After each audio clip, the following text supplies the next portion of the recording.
Sorry guys, I'm here. I'm here. I had a major malfunction, so I had to do a complete reboot.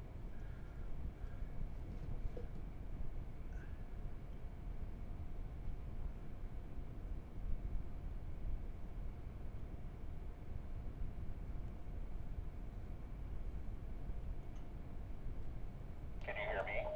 I can hear you.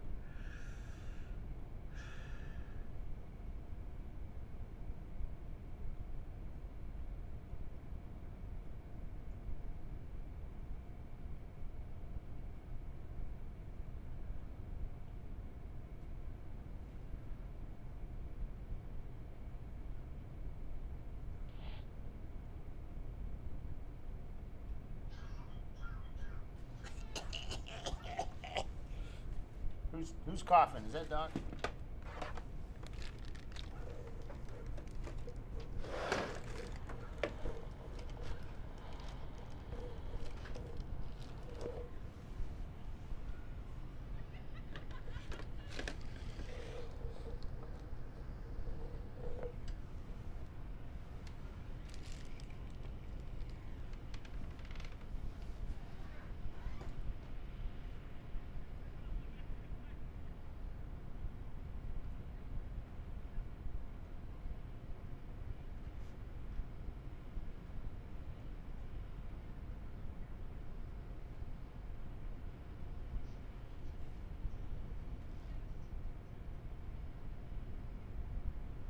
All right, I have a different view of, oh, you might be able to hear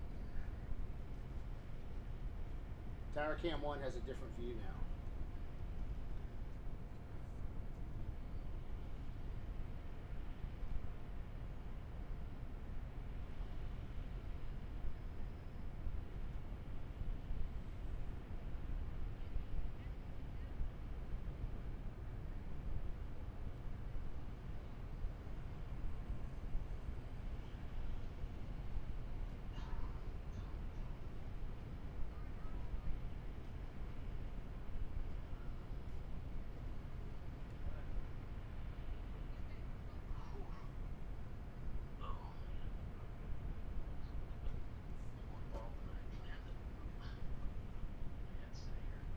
Maryland's on property.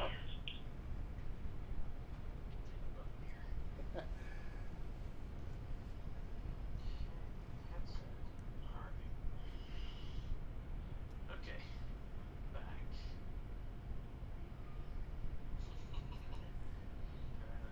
Yeah, contain yourself. Check all. Off. Okay, we got everything working. Okay. All right. So I changed the camera view for Tower Cam 1 looking at pit lane. I can zoom in if you want. It doesn't look very clear. He has to change the res on, yeah. Go to, it's 4. That's much better. It's actually 480, but. All right. I think. They have a 1080 option. Oh, so it is 1080. Oh, that's right, because I was going to send the show out at 1080. I'm actually thinking of sending the show out at 720 just to lower the bandwidth. Okay. Get some echo action going on. Not sure Oh, I know why. Sorry. what's happening in there. I have my phone on. Turn that down. Okay. All right, guys. I'm going to mute you guys, and we'll get this show started. Yeah, I'm going to turn that camera down to 720, so that might help you a little bit. Yeah, it's fine either way. I'm gonna. Okay, I've got you muted. Oh, there, I got you muted. And we're gonna go ahead and spin this dude up. Get the recording started here.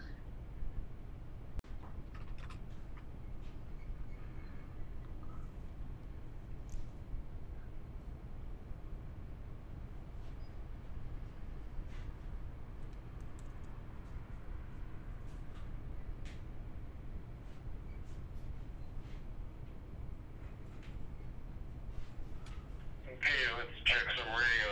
AMR radio check.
Welcome, everyone, to WeatherTech Raceway Laguna Seca for the Champcar Endurance Series Double 7 this weekend, a Monterey Christmas on Champcar Live. It's the Champcar Endurance Series presented by RVA Graphics and Wraps on the beautiful Monterey Peninsula with 7 hours of endurance road racing today at one of the world's most iconic road courses, the newly renamed WeatherTech Raceway Laguna Seca.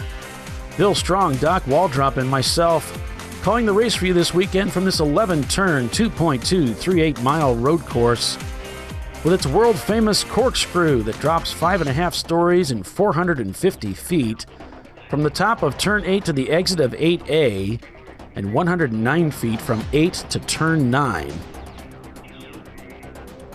Welcome, everyone, to today's race. 7 hours of racing today, with a quiet hour for lunch coming in at noon. Today's weather expected to be a little bit different from yesterday, Doc.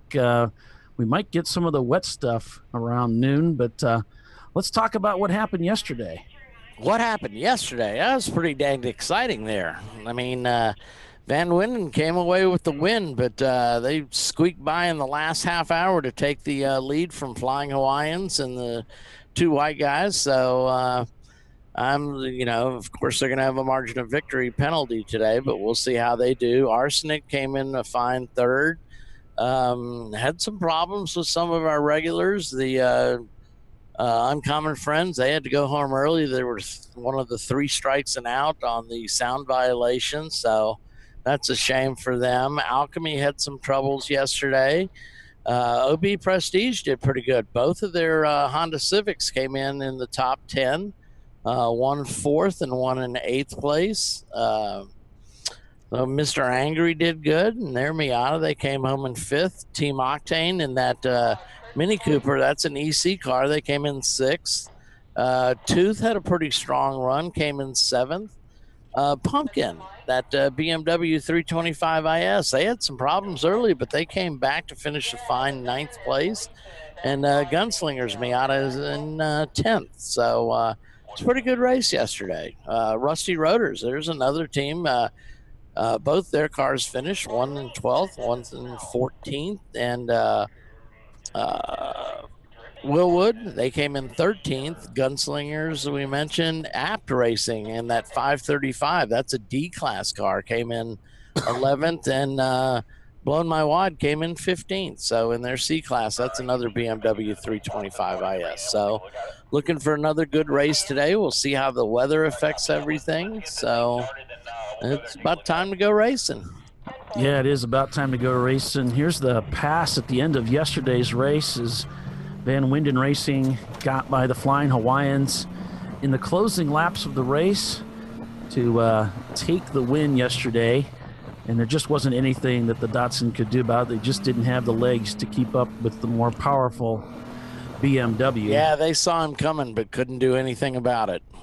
One of the interesting stories that developed during the day, though, that we didn't know a lot about at the time was between Arsenic Racing and Rusty Rotors in their Volkswagen Rabbit. Now Arsenic Racing had caught the Rabbit and realized they had a little bit of a problem on their hands. They were not able to put a pass on the car.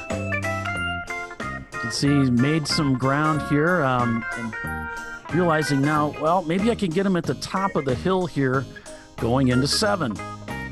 As he starts to take a look, the Rabbit's just a little bit too quick through that part of the track. Now, several laps go by, and wouldn't you know it, a faster car gets between the two of them, and the Rabbit starts to get away.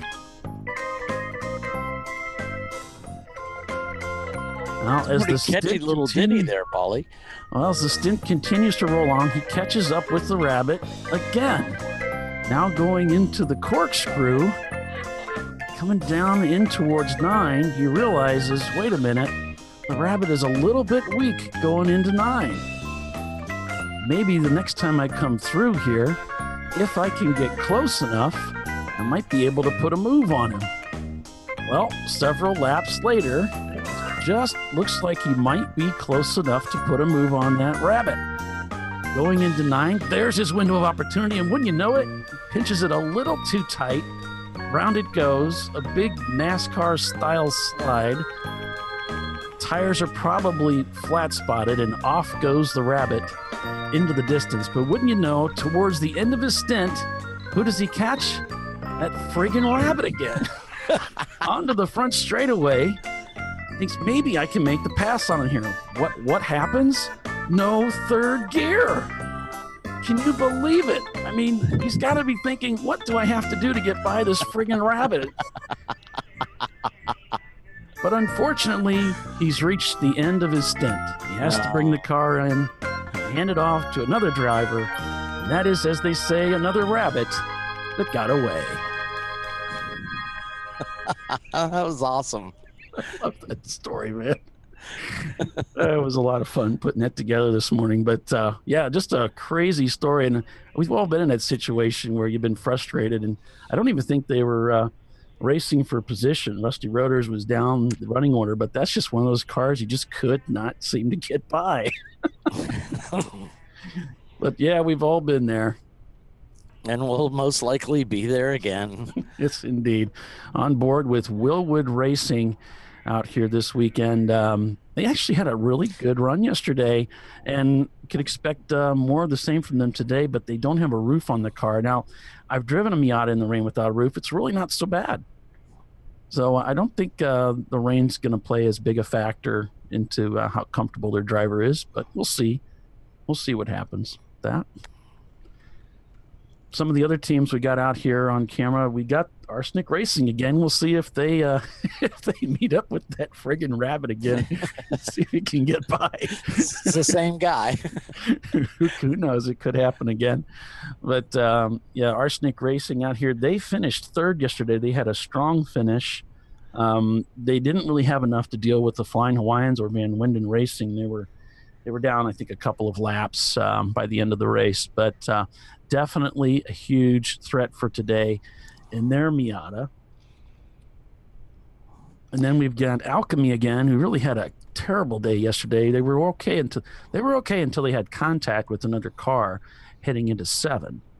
And that did some damage to the car, and they kept bringing the car back into the paddock to add oil and do some other checks. But they're back ready to go racing again today.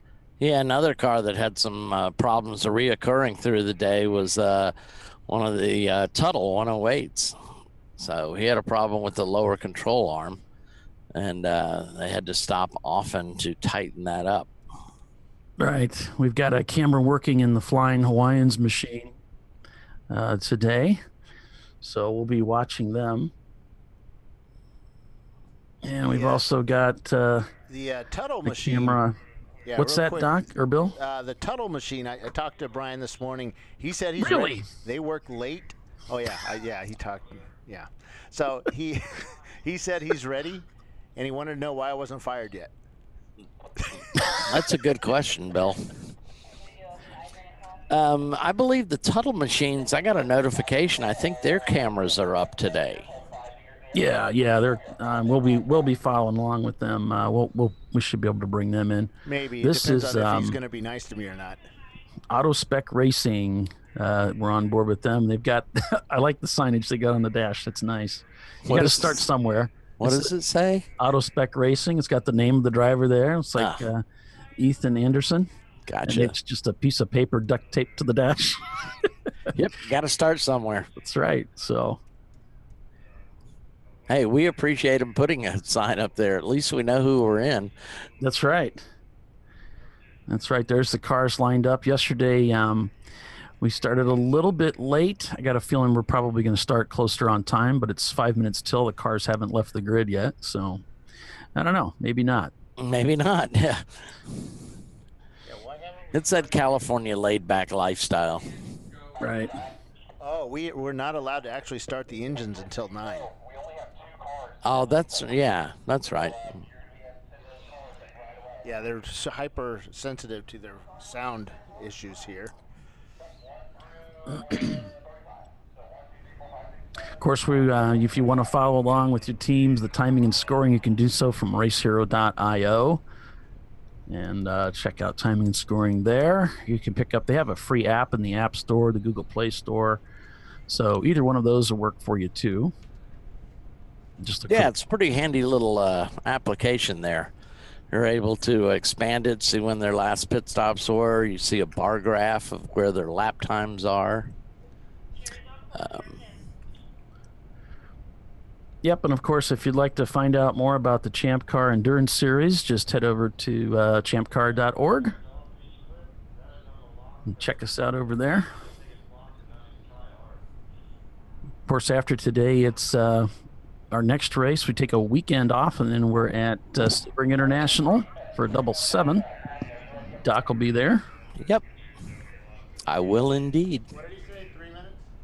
Yep. You got 3 minutes till engine start. Every clock I have says a different time, so I don't know. Now look at the racetrack today. Weather expected to move in around 12 o'clock. Last I heard. Bill, have you heard anything different? No, but I see clouds in the sky with a little blue intermixed. It's a little overcast, not bad. To the north, let me think how we situate here. Yeah, to the north it's blue. To the south, high clouds, a little thicker clouds, more like fog, because that's kind of, or to the south that's kind of where the beach is. But it's nice. It's cool outside. I'm in short sleeves. Some guys, well, normally the Californians are all bundled up. But Yeah, kind of like Floridians. yeah, they've got, seriously, and I'm serious about this, there's guys out there with winter caps on. Snow cap, the ski caps. Yeah. Right. Which is absolutely hilarious. Hey, Paulie, you had the map of the course up there? Did you like that kitchen fridge magnet picture I sent you from 10 years ago? That was sweet, man. Oh, Showed the So the you think old it used to be fast, or it's fast now? It used to be really fast. right. Let's talk about that a little bit. So the track has changed over the years, and if I can get my whiteboard spun up here. Yeah. So the teams, what they used to do is they came down turn 1, and Doc, feel free to jump in here. They used to just come right through here, right? That used to be it. Yep. Oh, my goodness. All of this was added, which gave them, more distance. It was added primarily to add distance. I don't think that would have to been host. fun, though. I think it was to host MotoGP. I don't think that would have been fun. I think that would have been It was fast, just Bill. basically go fast, turn left, turn left, turn left. And, yeah, it's all lefts except for that one right. Yep. Yeah, so it's got a lot more character now, and it's really fun. This whole complex down here is nice and technical. It's fun. My favorite part of the track is the part after the corkscrew. That's Rainy Curve. Right Okay. back up in there. For Wayne Rainey. It's all banked, and I won't say what I was doing this morning, but and we're rolling off pit lane. But it was fun. Looks like Tuttle's got both his cars back up. Yep. They said they're both. He actually said, I'm planning on a 1-2. All right, we'll see how he does. And He said fastest lap of the day yesterday, right? Yep. Oh, his son. So he had an issue yesterday. His son was sick. Michael. And, and he thought he was a little like he might have had flu or something. But this morning he's all better. We were looking for another driver for him. I had actually thought of maybe jumping in a backup suit and getting in the car for him. I seriously thought about it, and I thought, no, I don't want to let you guys down. Right. Mm-hmm. Well, I appreciate you taking one for the team there, Bill. Yeah, way to throw yourself on that grenade Well, there, Bill. I thought with my awesomeness that I did at VIR, I thought, I could have some fun. But then I thought about where the drivetrain is on that car. I probably wouldn't know what to do. It'd be like a foreign. I think you'd warm up to it pretty quick, Bill. Bill just spun out in pit lane. Black flag him, please.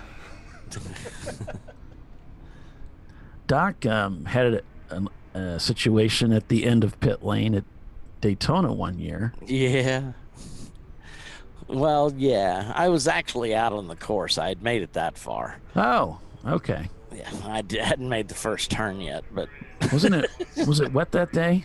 Yes, it was wet that day. That's what it was.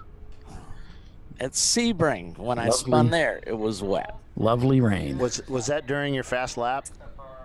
No, the fast lap came later, Bill. And that does stand as a Champ Car record. You know, I am going to get. See, I'm in charge of the archives. We're gonna fix that. You can't change that. That is not possible. I have phone numbers. Yeah, but will they listen to you any more than we do? I have business cards. Oh, and a what do you call it? A hard card. So hey. Nope, that lap will stand forever in Champ Car history. Yes, it will. And you'll be the proud owner of it forever. Yes, I will. Brian Beasley says it's 74 in Florida. So that's a good sign for 2 weeks from now. Let's hope it stays there. Yeah, it's a little chillier than that up here on Lake Hartwell. I thought about broadcasting the show from the dock, but on the lake, but I need a right as well, so. It's supposed to be like 68 tomorrow, though. I'm looking at a lawn full of leaves that I have to deal with, so. I may be out there raking instead of writing the race report. On board with the what? What is it? I'm not gonna let that die. For the record, folks, Bill Strong, one of our Slack employees, decided to do other work instead of the Barber write-up race report. So he has been informed that he will get that done on Monday or Tuesday or something. Probably Tuesday, because I think he's flying home on Monday. Yeah, well, you're probably not going to get the race report until Thursday or Friday anyway. So, and that's for Barber. So this because of all the delays, this one will probably not be done until about 2020.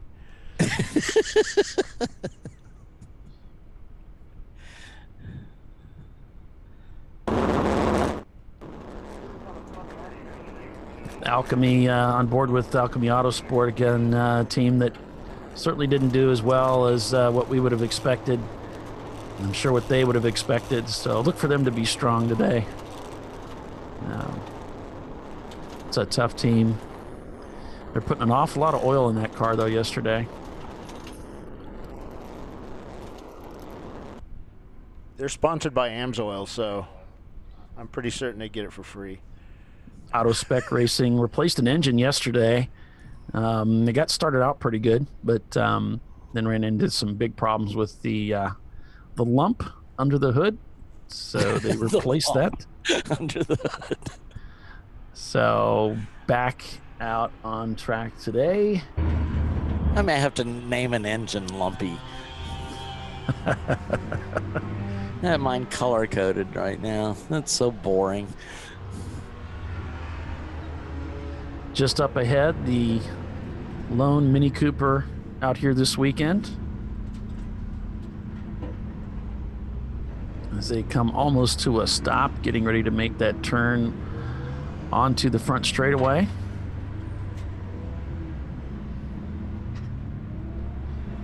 And then we have our competitors coming across the start finish line. They'll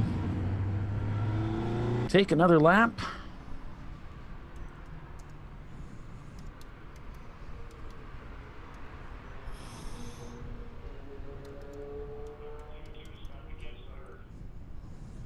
You can see the pits completely clear, which is a good sign. Yep, means everybody's rolling. Arsenic Racing just in front of the two Tuttle machines. All right, everybody picked up on timing and scoring, so they're ready to go green next time round. Okay.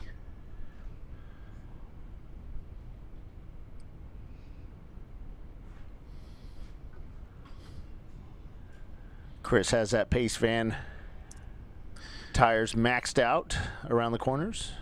Who I told drew her. the, I told her to light those tires up on that van today, but evidently she did not take my advice. It's probably a good idea. Yeah, the track said no tire warming up on pit No, lane. on the van. Yeah.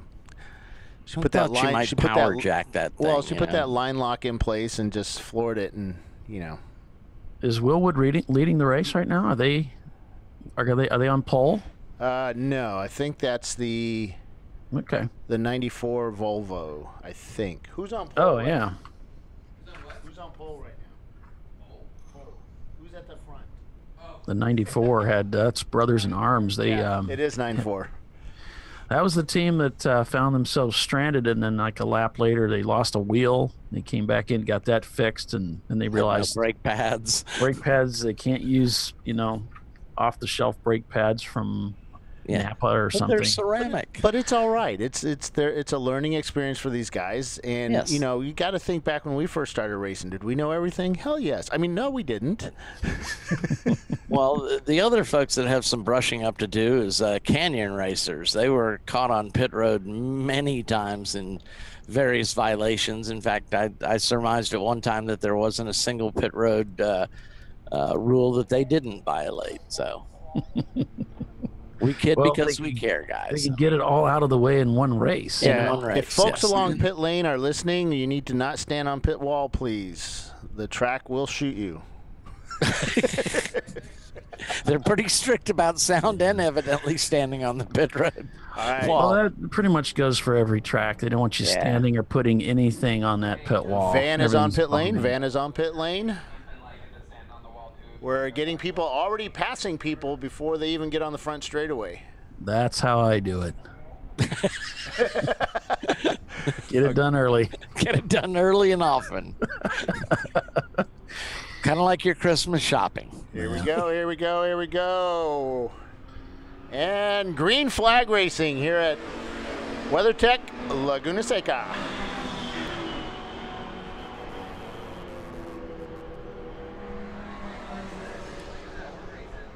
All right, so it's the number 94 Brothers in Arms that lead out the field of about, 40 cars out here this weekend. On board with Arsenic Racing as they round the bend and spin up their Miata for another 7 hours of racing today. We'll go red, as they say, at noon. All the cars will be brought in for a lunch break. Most likely it's just going to be about 45 minutes long. Then they'll bring the cars back out. Arsenic already putting the pass on one of the Tuttle machines. He's got the other one in his sights. 109 jumped the start, gained 2 positions, so they're discussing that. Yeah, so much for Tuttle winning. So I guess that's done. All right, they're going to get a drive-through on that one. So the 109 would be, the lucky team. Not so lucky this morning. Not so lucky. That's the lucky. They were probably feeling good about those passes early on. Well, I mean, trying to read how our rule set works. Yeah, we saw it. Thought as soon as they saw the green flag, they could go.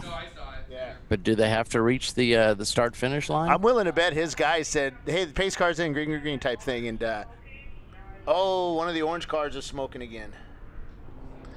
107. Yep, we can see it. We're on board with car that was smoking yesterday. Willwood. Yeah, they're smoking again. Well, that red car is now leading, the one that jumped the start. That's the way to do it, baby. Well, I mean, does he have to reach the start-finish line, Bill? No. Wow, But Tuttle, I think he jumped Tuttle before just they threw passed the flag. Arsenal, or Arsenic. The 108, I think it was. We saw that. Yeah.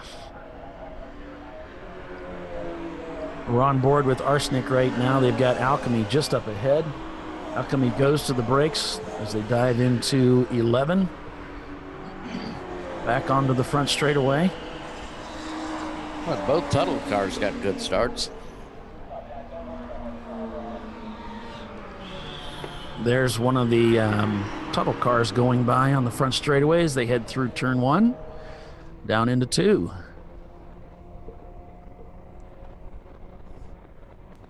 I copied that as well, so I'll just let him roll through.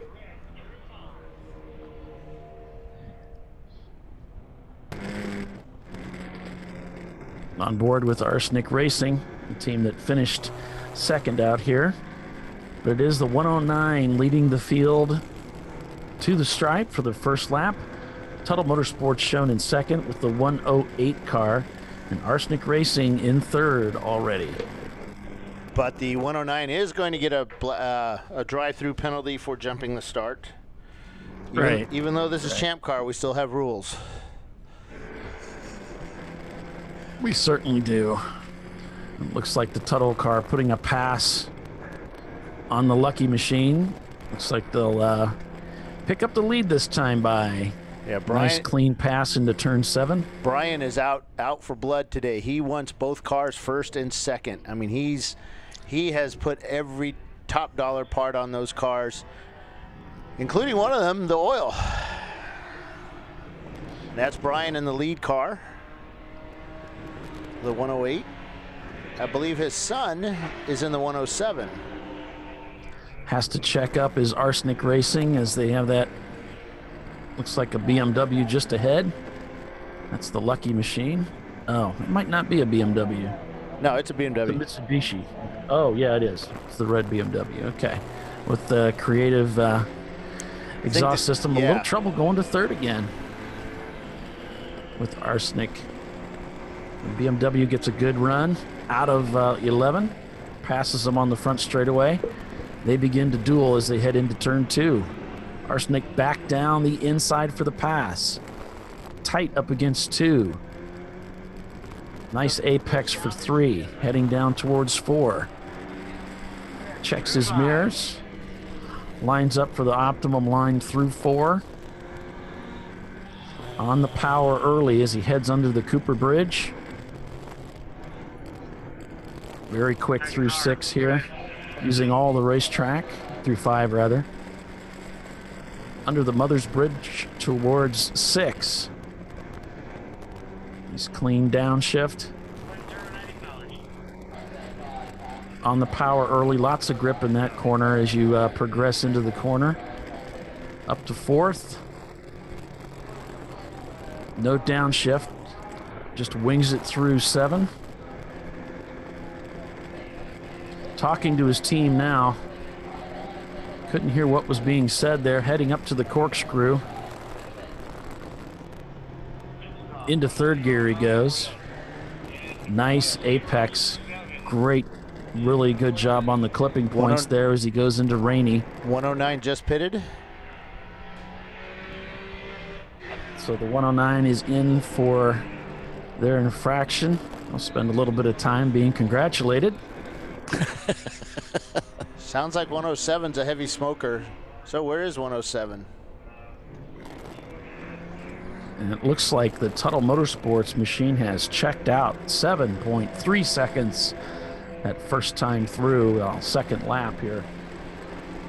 So 3 laps logged so far. We've got Tuttle Motorsports, Arsenic Racing, Tuttle in 3rd with the 107 car, but that car might be in trouble. Alchemy Autosport in 4th in the number 30. Then we've got OB Prestige, the 335 in 5th. Apt Racing in 6th. The Flying Hawaiians in 7th. The Gunslingers race team in 8th. Mr. Angry Motorsports in 9th. With Rusty Rotors and that pesky Volkswagen Golf in 10th. Yeah, with the exception of the Tuttle cars, that looks a lot like yesterday's top 15 finishers. Yes, it does. There's Willwood Racing out there. He sure sits up high in that car. Well, there's not much room. In the Miata to begin with, we had to drop the seat in ours just so we could. You have to make there's a floor pan mod that you can make to drop the seat. I did mine by hand, mounting the runners on the side of the seat, leader, right? Making a floor pan for it. Right. Now we're on board with the Flying Hawaiians. Vintage Datsun Z, they excuse me, they put on quite a show yesterday. Just about won the race. Not doing it coming down the straightaway, unless it's diesel. Yep, they needed it to be about a 6.5-hour race. Right. That would have about done it for him. OB Prestige turning the fastest lap so far very early on with a 148.2. I think that'll fall with Tuttle in the mix right now, looking good out front. A 10-second lead now is the gap over Arsenic Racing, who's in P2. Flying Hawaiians there in the mix. They're in 7th right now. So they started up near the front of the pack today. Good for them.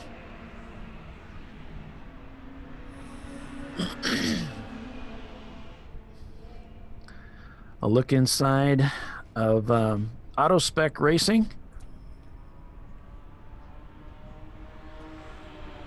Auto Spec back in 14th right now, and they're 93 Miata. Evidently, that new engine's working well. It does sound good. Auto Spec just turned in a 159. They're going to need to get those lap times down. There's that damn rabbit. No, that's a different one. Yeah, I'm not sure that's the That's one. a Golf, but the same team. It's the Golf. Okay, yeah, it looks like the Golf. rabbit's right behind him. Look at the rear view mirror there, Doc. Oh, yeah, Little suckers right there. Yeah, it's a quick car, and it's kind of the bane of the existence of the Miatas out here this weekend.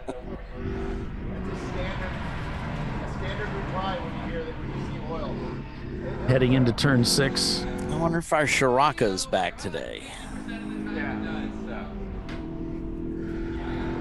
Alchemy crosses the line 6 seconds behind OB Prestige with a 152. Lap times continuing to fall as drivers find their groove and get the tires warmed up. So the Track is beginning to warm. The Tuttle 107 car was blowing a little smoke out the back, and the corner workers were talking about it. And so our race director went down and talked to Tuttle, and they said basically it's a seal that should clear up over the next couple of laps, but it's not dropping liquid, so it's just a little bit of smoke hitting the exhaust. So hopefully they'll be all right. Right. Yes, the Scirocco is on track. Go Scirocco. How many cars? Yeah. It's the Far From Gooden team.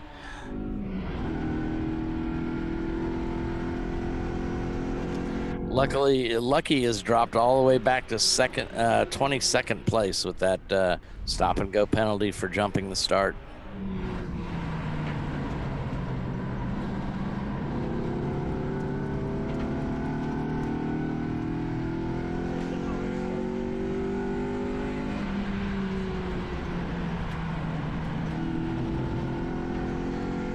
So it looks like 33 cars took the green flag this morning. We're out here at WeatherTech Raceway, Laguna Seca. It is the Champcar Endurance Series 7 this weekend. A Monterey Christmas. You're watching Champcar Live. Yep, Tuttle down with a 147, what, 619? 919? 919. That's the FTD of the day on that last lap. Yeah, he's got something to prove this weekend, that he can travel all this way and do well.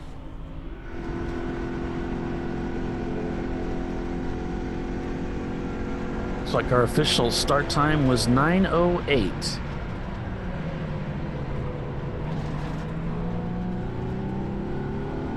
On board with the Auto Spec Racing team. They came here with some high hopes yesterday too. They've got a strong race car. Decides to take the inside line as the competitor ahead takes the Optimum. Yeah, they're all the way out here from Austin, Texas, the Auto Spec car. Yeah, the big story of the day yesterday was the audio issues, the ordinance that we have. Hopefully everybody's got that sorted out, so it becomes a non-issue today. I did bring that up with Ben, our timing and scoring and kind of race control, and he said so far, knock on wood, that everybody's passed so far. But as some folks know, that the sun can come out, a butterfly can fly over, and that just totally changes the DB level. Right. The number 135 just behind, blowing my wad, putting on a good race here with Auto Spec, trying to get back around them. Yeah, even if it costs me a couple of seconds a lap, I might be breathing that throttle as I go by sound control. Yeah, that's what a lot of teams might be doing. I don't know if they are or not because we don't want to say officially.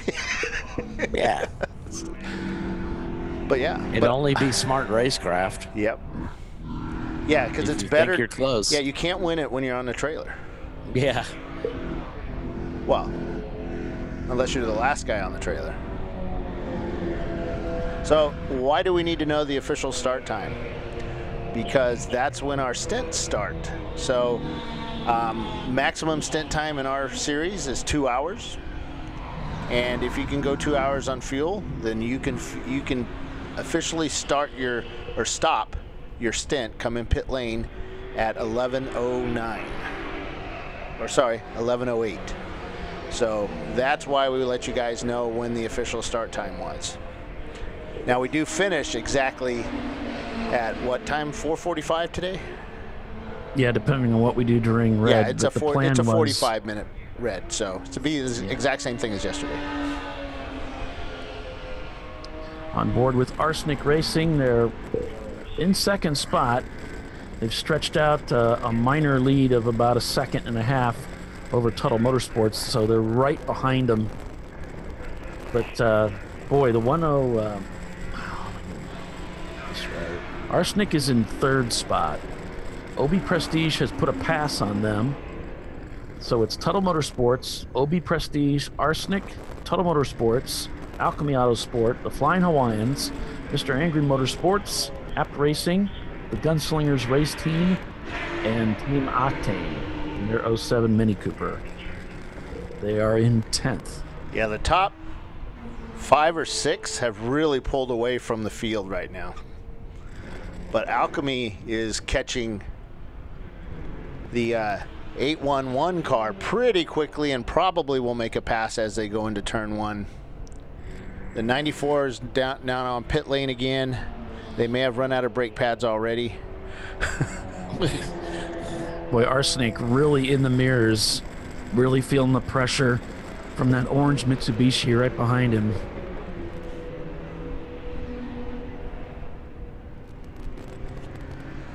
And they are on the hunt. You know, they've just back about a second behind him, so they are really in his mirrors.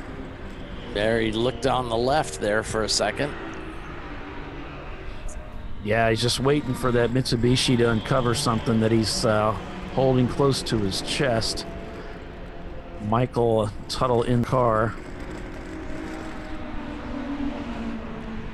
They've got the hood going up on the 94. Driver's out of the car, too. Looks like they're looking at the left front again. They had a lot of problems with that left front yesterday. Now they're looking at the brake. Oh yeah, brake master cylinder. They're looking at. They're pulling the cap off. So it's been a tough weekend for these guys, and they've done some racing up in the Ridge. They said with another series. But at these speeds and this track, it's just a little too much for their gear. So they'll probably have to go home and regroup. Stronger pads and maybe some 660 in their future. Yeah, so they've got some things to work out. But they'll get it, and we've all been there before. Oh yeah. Yep. I always love the guys that showed up at tracks, especially the Honda boys with a Z. They'd show up at the track with all the latest and greatest of internet purchases, you know, purple parts and anodized this and that. And by the end of the race, over in the garage, there's a pile of anodized this and that and purple this and that. And Right. all the stock parts put on it, you know. Right. All that stuff's leaking and Yeah. You know, all those eBay parts have just started melting, and yeah, it's hilarious. There goes Tuttle past Arsenic. could not put up with the extra top-end power of that machine. Yeah. Arsenic is getting left behind by the Mitsubishi. So Tuttle puts their sights on OB Prestige.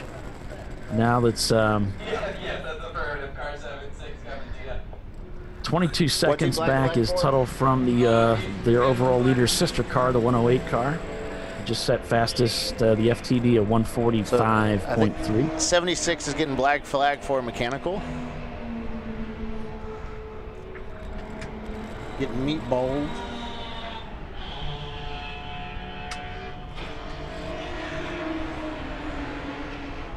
That's the, that's our Canyon Racers. Well, at least they were off pit row this time.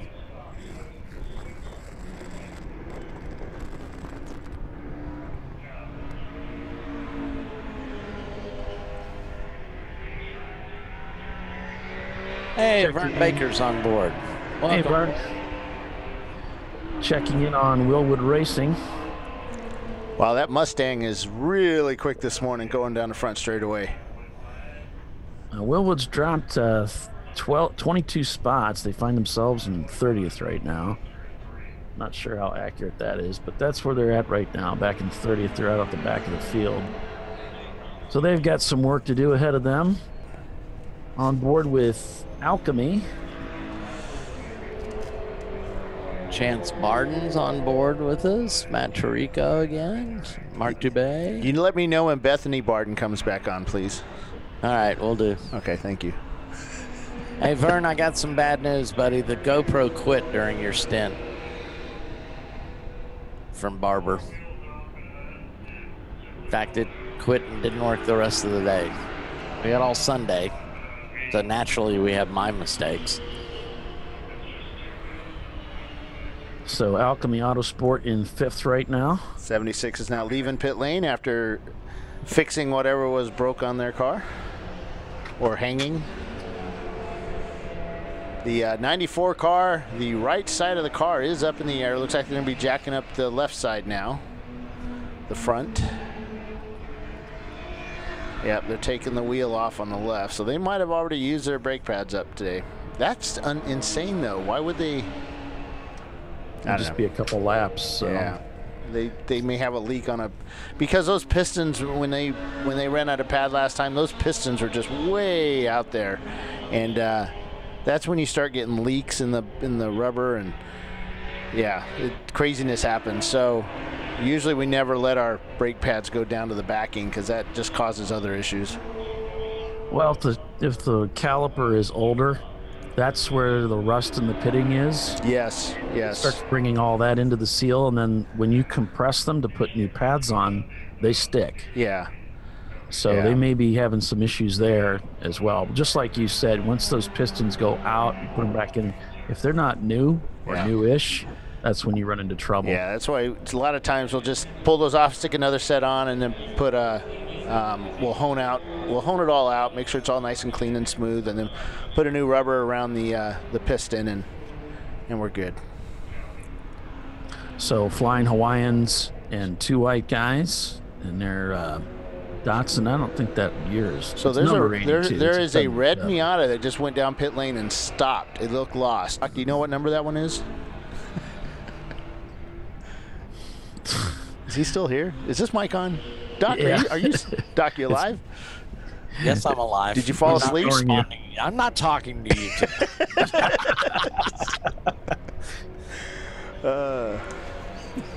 He was busy looking up a red Miata, wasn't he? No, I was chatting with Vern here. Okay. Well, you can do your own business on your own time, buddy. He said since the camera quit, then in that case I was perfect and had no mistakes. There you go. There you go. There's no argument. 277 on pit lane. He stopped at his pit stall, and that's all he did. Yeah, Alchemy has a red Miata, and so does It's 277. Super Richo. Oh, that's okay. That's Yeah. the Super Richo team. So now he's back out on track, does a drag race start, lights up them tires as he leaves pit lane. I love doing that. Race control doesn't like it, but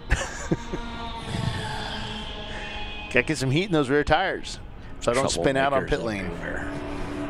The problem is in the Opal, we won't be able to break them loose. Oh, you can break them loose. You just have to rev it high enough. Oh, okay. Remember, we were on like 400 tread wear, so. 400 tread wear. So you can light those things up all day long, buddy. Nice. Now we'll have some proper tires on it. So this morning we're talking about maybe racing the Opal at VIR next year on the North Course with me, Doc, Paulie, and Tiffany, and taking it to the field, man. I mean, I think we have enough skill on this team to cause some damage to the hierarchy at VIR. Or at least the backarchy. I think that Opal will do good. We won't talk about any modifications the LS we in do it to make it a little quicker. Usually the best mod that you can do to a race car is the one behind the wheel. Yep. And we've got that. Though we will have a damage clause waiver specifically for Doc, ready for him to sign. He didn't sound too excited about that. No, I can't say that I blame him. I'm not getting in the car if it's raining. Oh, it's awesome when it rains because it's got a welded rear diff. Actually, I don't know if it's good in the rain. We've never done it. The Arsenic car looks... Alright, looks like race monitor should be working now. Race monitor is up. It is. I just see it. I just got it up. You saw my thumbs up, right? Oh, sorry. Wrong one. No, I didn't, but thank you. Race Hero. There we go. So we got a lot of cars getting 2 off today. I would start telling you guys who's doing that, but it's pretty much a lot of teams. We'd run out of paper really quick. Guys trying to shortcut these corners. So it's Tuttle up front with OB Prestige in second. The 107 car of the Tuttle group in third. Arsenic Racing in fourth, and Alchemy in fifth. Well, we've reached the bottom of the hour, so we'll step away for a quick break, and we'll be right back in just a moment. You're watching the race at WeatherTech Raceway, Laguna Seca, the Champcar Endurance Series, presented by RVA Graphics and Wraps on Champcar Live. Stay with us. Back in a moment.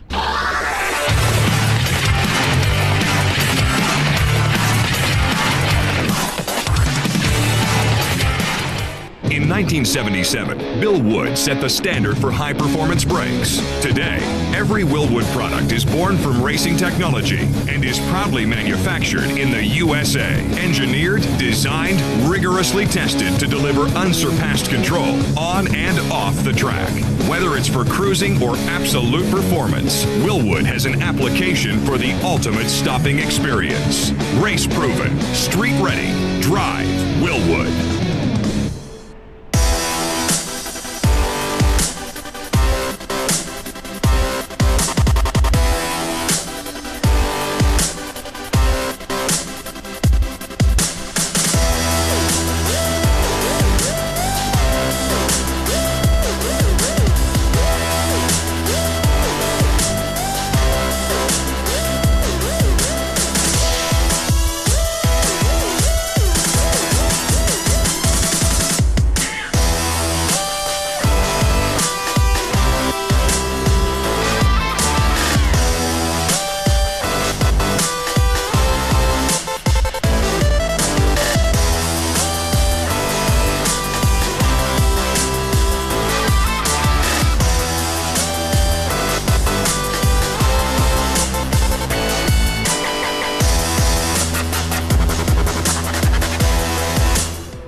Lifeline USA is a leading manufacturer of onboard fire suppression systems. Lifeline's continuous commitment to research and development ensures that we supply the most innovative and cutting-edge products available. Used by the majority of the world's motorsport championship-winning teams and constructors, Lifeline has a proven history of success. Lifeline offers a complete range of fire suppression systems for all budgets and needs, and we continue to push development and limits on both extinguishant materials and our patented delivery systems to make the race car environment almost as safe as sitting on your sofa at home.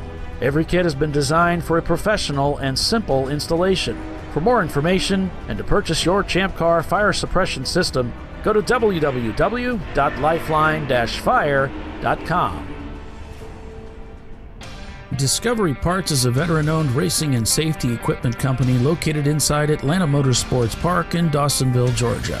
We take pride in being a reseller of the best of the industry to Champcar teams and drivers. We know racing, love racing, and look forward to tomorrow to even more racing. Visit us at discoveryparts.com.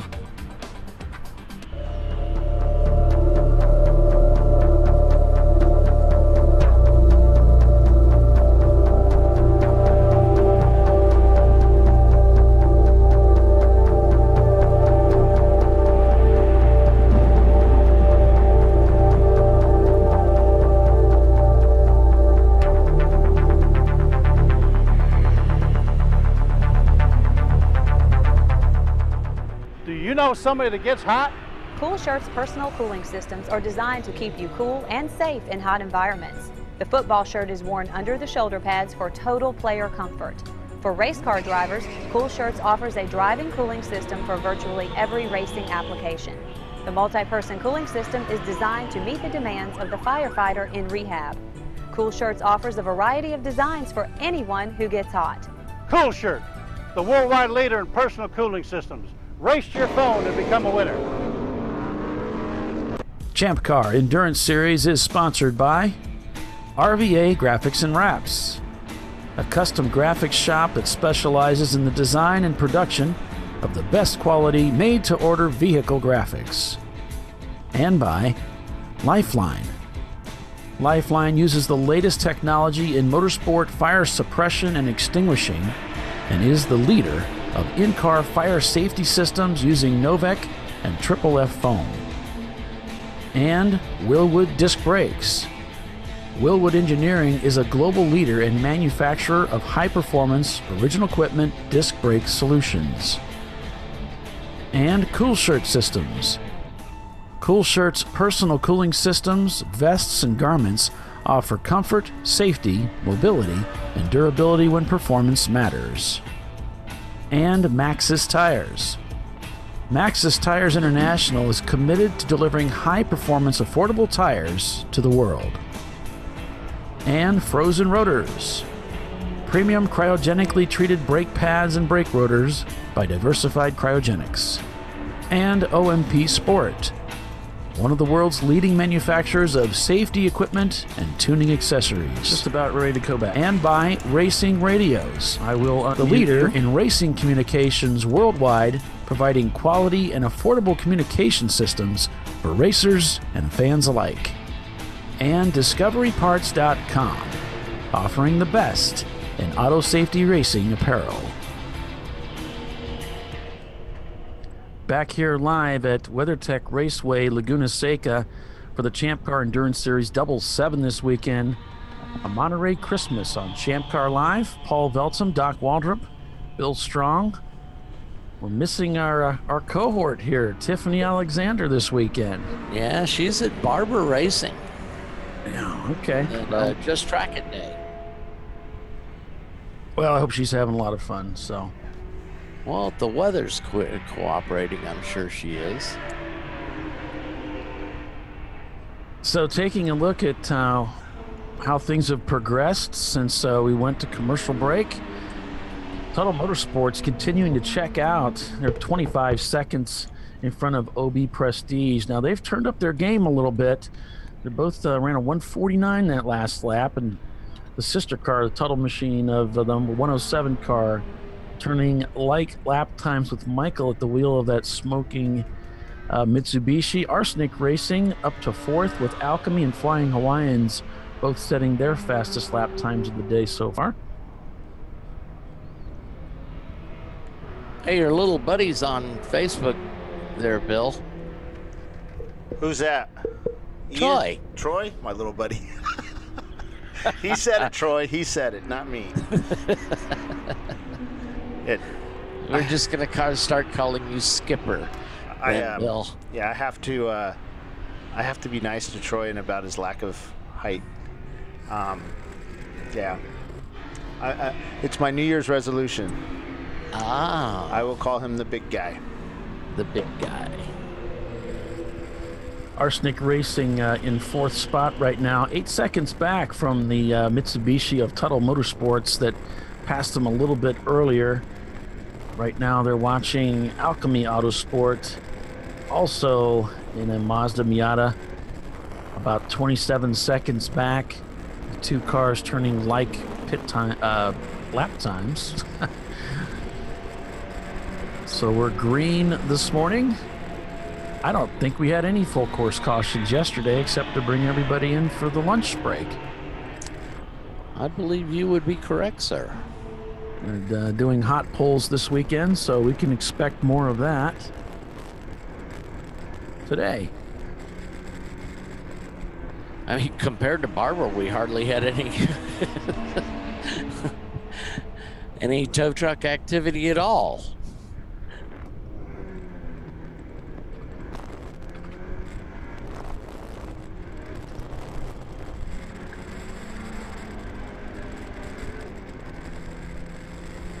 Today, weather forecast, it's going to be in the mid-60s, and we're expecting rain to come in around the noon hour. Looks like 56 degrees right now in Monterey, California. Humidity 79%, winds at 4 miles per hour.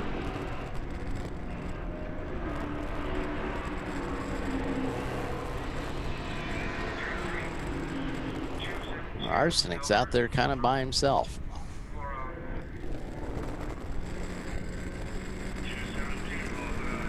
.272, 4 off. Continue.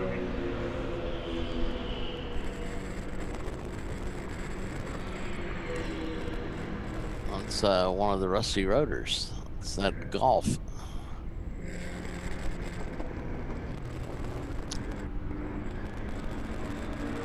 There's the vintage RX-7 that's out here this weekend. 107 Orange has ceased smoking.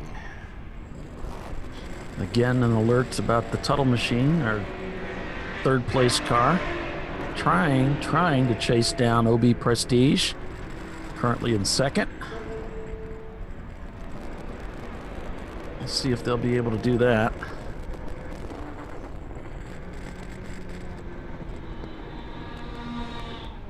Tried to show you a little bit earlier what things look like with the weather coming in. That weather that's on its way, supposed to arrive sometime this afternoon in California, but it's out over the Pacific right now.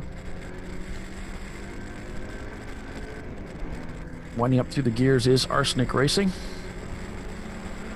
Thank you, everybody, for joining us on our Facebook Live feed and on our YouTube Live feed, which you can watch in 1080 and uninterrupted over there on our YouTube channel. So Jeff Christensen said, yeah, at Barbara, I think they had to refuel the tow trucks. Right. Good point. Yeah, they certainly were busy. Those guys worked their butts off that certainly on Saturday. Oh man, that was a very interesting race. Interesting's one word you could use, Paulie. Yeah. I have a different one. It wasn't really exciting, it was just interesting. It was really exciting around the, I don't know, what time were we out, Doc? All day. Captain Spin. No, I think I went in at 2 o'clock. I came in at 2:05. And again at 2:10.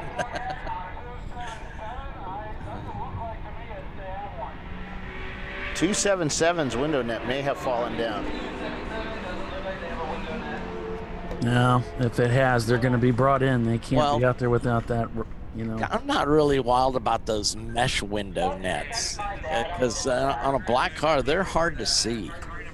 Well, that's the red Miata that was in the pits earlier. Well, maybe they let it down and didn't pit out. Should have caught it.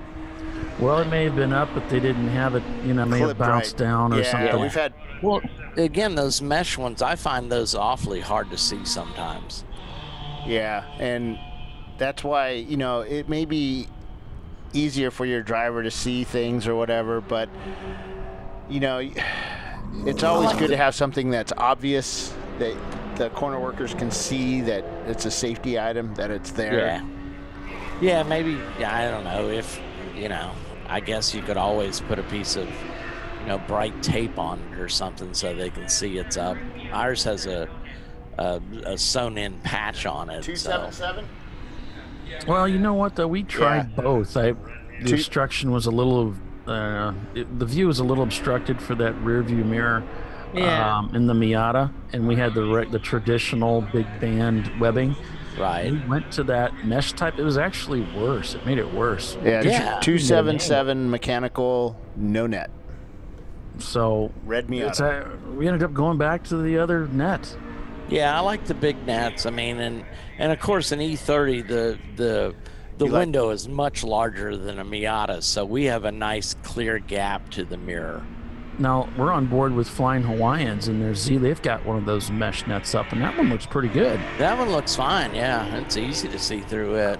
Look how much that the Arsenic Racing is really working that wheel going around the corners. Oh, well, this is Flying Hawaiians we're in right now.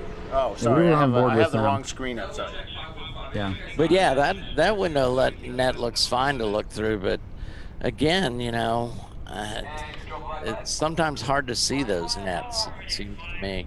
I take that back. This is Alchemy. I don't know what I was thinking. Sorry, guys. This is Alchemy Autosport.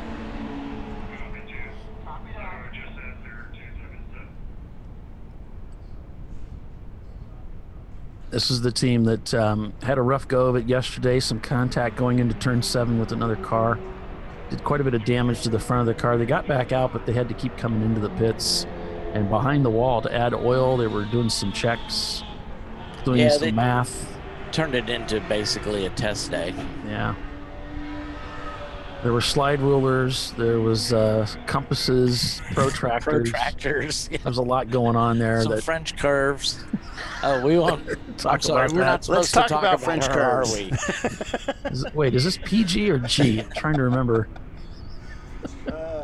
You woke me up there, guys. What were you talking about, French curves?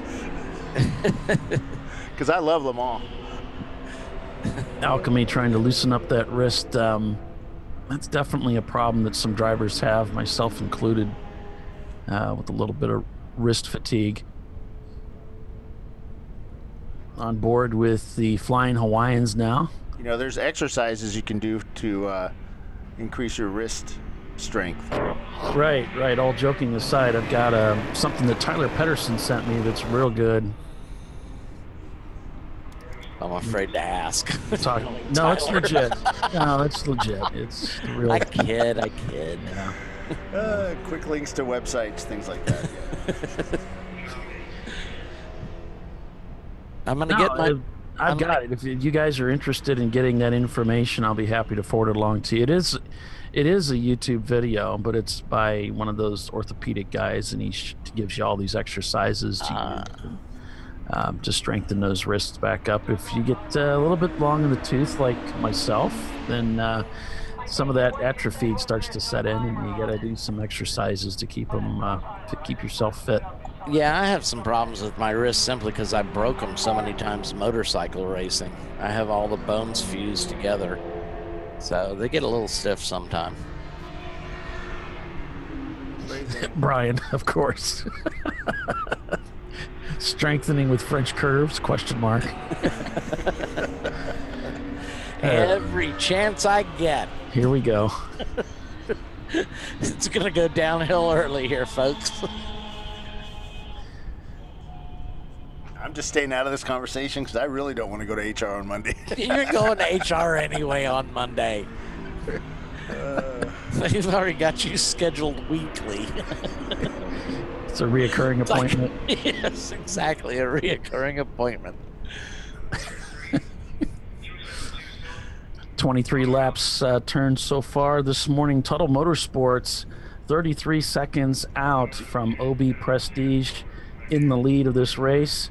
The 108 car with the 107 car in third.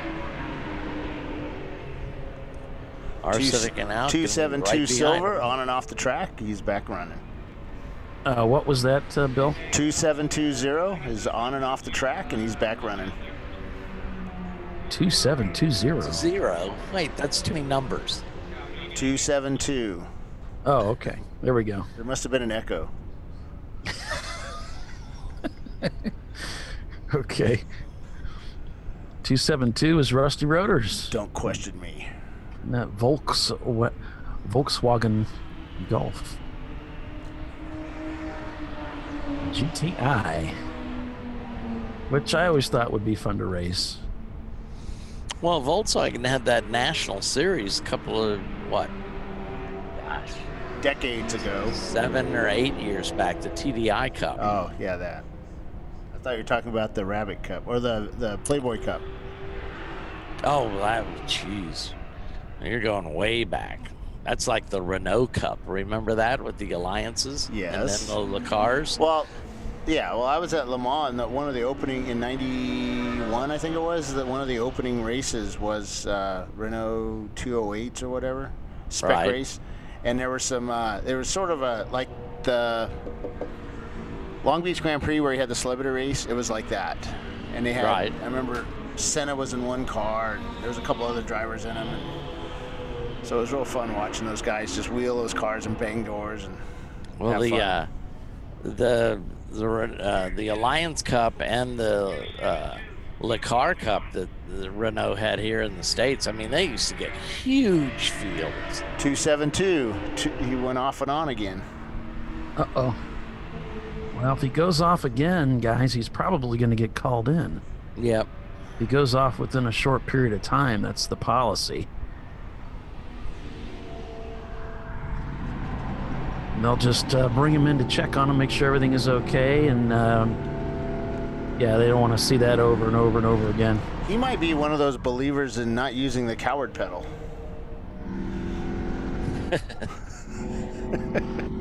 There is the 272 off on the left. Yes, indeed. Driver gave him a friendly wave from the auto spec driver. Like, thanks for not going off near me. Yeah. Auto spec down in 11th right now. Kid because we care. On the hunt for petrol heads, currently in 10th. They are about 4.5 seconds back, so they're gradually gaining on petrol heads. They're 03 Mercedes, the Merc. That's not fair to call that a Merc. That would be a Mercury. No, the rest of the world calls it a Merc. In English. So we'll just call it a Mercedes. I still call it a Merc. Because, you know, I'm the rest of the world. The Benz. Yeah. The Benz. The Benz. You know what I always thought would be kind of a cool car? That Chrysler car that was basically a Mercedes. It was a little two-seater. Has that really long hood. Mercedes suspension. SLC suspension or SL suspension. Oh, the you see old people driving Crossfire? around there. Is it Crossfire? Yes. Yes, the Crossfire. It was like, I don't think we've seen one of those in Champcar. No, but we should. And I think it would be a really cool car. I don't know how big the fuel tank might have is. a small gas tank, though.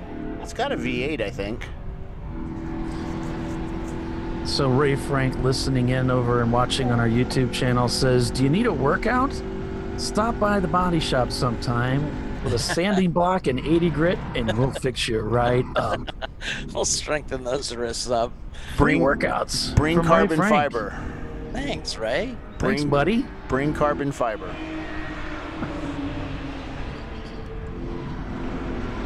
That's what I like about Ray, always willing to lend a helping hand. Yeah, he's a great guy like that. He is. He's got some great stories that we were telling up at AMP. Bill was kind enough to give me a warm place to sleep.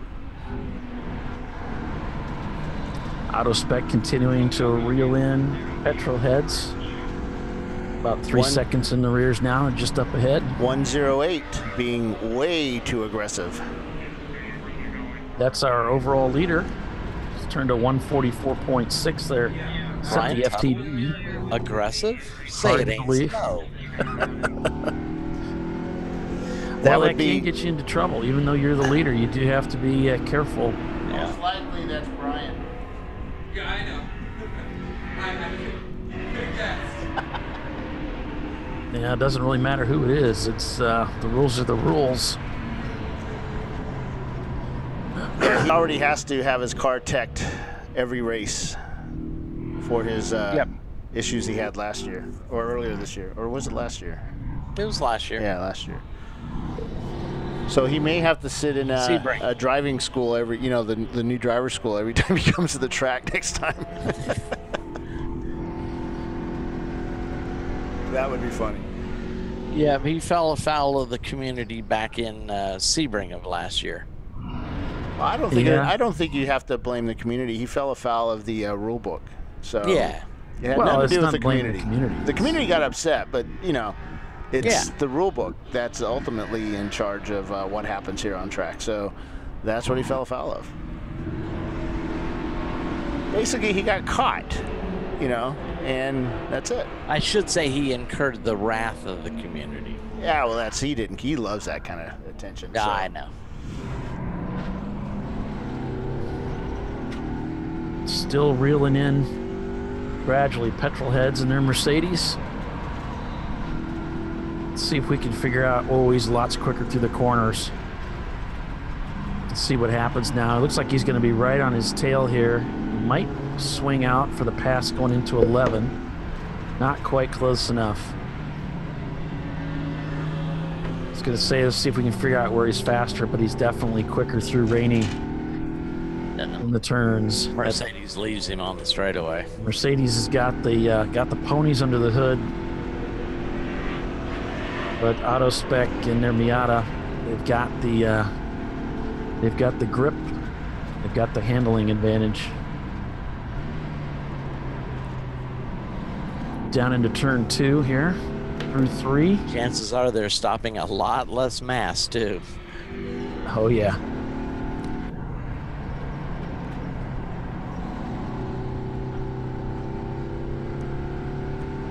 AutoSpec piloting a 93 Mazda Miata. Tuttle Motorsports, the 107 car, just sets their fastest lap time so far, 148.2 with Michael at the wheel. Still in P3, but having trouble closing the gap to P2 as OB Prestige and their Honda Civic turning like lap times. As AutoSpec goes by a back marker there. That's the Canyon Racers on the right there, the number 76. Yeah. They did a fine job of letting faster cars through there, heading up to 7, now into 8, and the famous corkscrew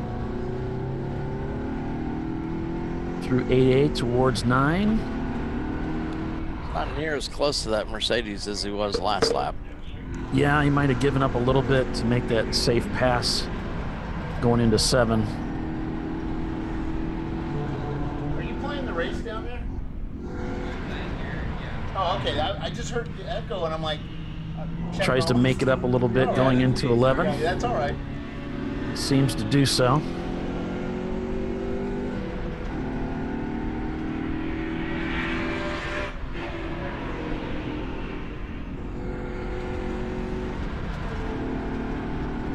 Tuttle Motorsports, the 107 car, falling behind just a bit that last lap through to P2.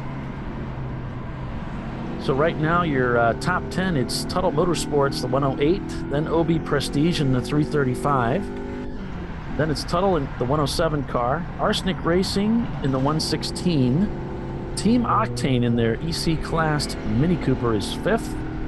In 6th, it's the Flying Hawaiians and 2 white guys. In 7th, it's Alchemy Autosport. In 8th, Mr. Angry Motorsports.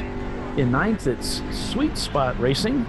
And in 10th, Petrolheads Racing in their 03 Mercedes. Well, we've reached the top of the hour, so we're going to step away here for a brief pause to acknowledge our sponsors, and we'll be back in just a moment. You are watching the WeatherTech Raceway Laguna Seca race of the Champcar Endurance Series on Champcar Live. Stay with us, everyone. Back in a moment.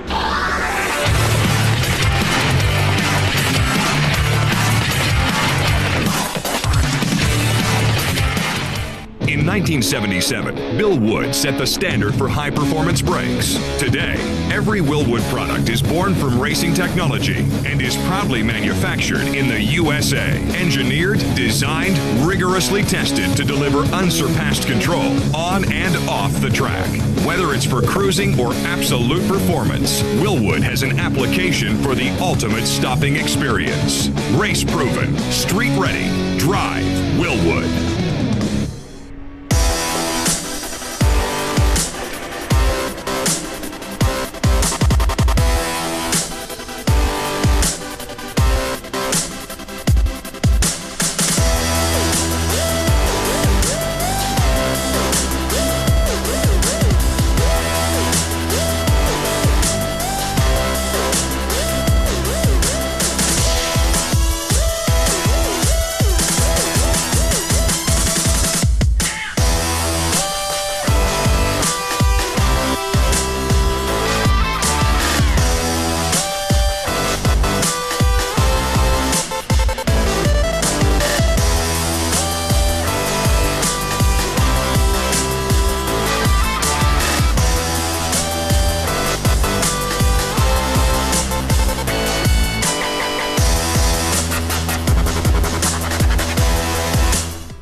Lifeline USA is a leading manufacturer of onboard fire suppression systems. Lifeline's continuous commitment to research and development ensures that we supply the most innovative and cutting-edge products available. Used by the majority of the world's motorsport championship-winning teams and constructors, Lifeline has a proven history of success.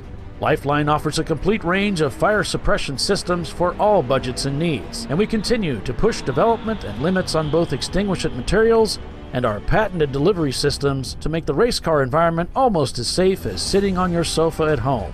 Every kit has been designed for a professional and simple installation. For more information and to purchase your Champcar fire suppression system, go to www.lifeline-fire.com.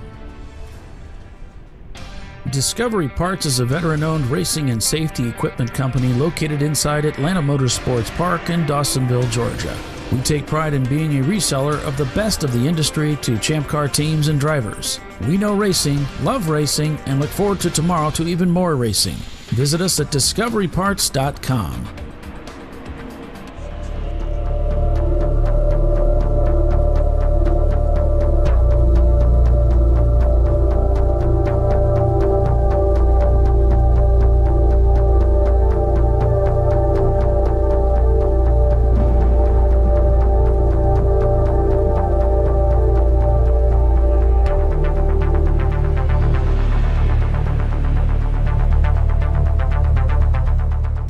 Do you know somebody that gets hot? Cool Shirt's personal cooling systems are designed to keep you cool and safe in hot environments. The football shirt is worn under the shoulder pads for total player comfort. For race car drivers, Cool Shirts offers a driving cooling system for virtually every racing application. The multi-person cooling system is designed to meet the demands of the firefighter in rehab. Cool Shirts offers a variety of designs for anyone who gets hot. Cool Shirt, the worldwide leader in personal cooling systems. Race to your phone and become a winner. Champcar Endurance Series is sponsored by RVA Graphics and Wraps, a custom graphics shop that specializes in the design and production of the best quality made-to-order vehicle graphics. And by Lifeline. Lifeline uses the latest technology in motorsport fire suppression and extinguishing and is the leader of in-car fire safety systems using Novec and Triple F foam. And Willwood Disc Brakes. Willwood Engineering is a global leader and manufacturer of high-performance, original equipment disc brake solutions. And Cool Shirt Systems. Cool Shirt's personal cooling systems, vests, and garments offer comfort, safety, mobility, and durability when performance matters. And Maxxis Tires. Maxxis Tires International is committed to delivering high-performance, affordable tires to the world. And Frozen Rotors. Premium cryogenically treated brake pads and brake rotors by Diversified Cryogenics. And OMP Sport. one of the world's leading manufacturers of safety equipment and tuning accessories. And by Racing Radios, the leader in racing communications worldwide, providing quality and affordable communication systems for racers and fans alike. And DiscoveryParts.com, offering the best in auto safety racing apparel. Coming up, a great group of guys out there at DiscoveryParts.com. Make sure you check them out. Oh, yeah, Ron's awesome. We're back here live at WeatherTech Raceway, Laguna Seca. Paul Veltum, Doc Waldrop, and Bill Strong covering the race for you all weekend long. And things are getting excited here on board with AutoSpec trying to get by one of these competitors. It's like one of the Z's out here this weekend. That's the USA. Yeah, the USA team. Try to take the wide line. Okay. That's a small number. Did a nice job putting the pass on the outside around 10 there. There's a lot of banking to that corner. It's a little deceptive. There's more there than it looks like in the camera. It's a lot of fun. I was just messaging back and forth with a fellow by the name of Dylan on our Facebook page. He was asking about, is it okay to run regular fuel tanks in my Champ car? I'm just doing a build. They're trying to make it to Nelson Ledges next year. And I said, yep, we can do that. And I also reminded him, and this is a good reminder for any of you new teams out there that are developing, and Bill, you could chime in on this. I said, hey, be sure to read that rule book a couple of times and send any questions you may have to Tech to the email address that's on the web.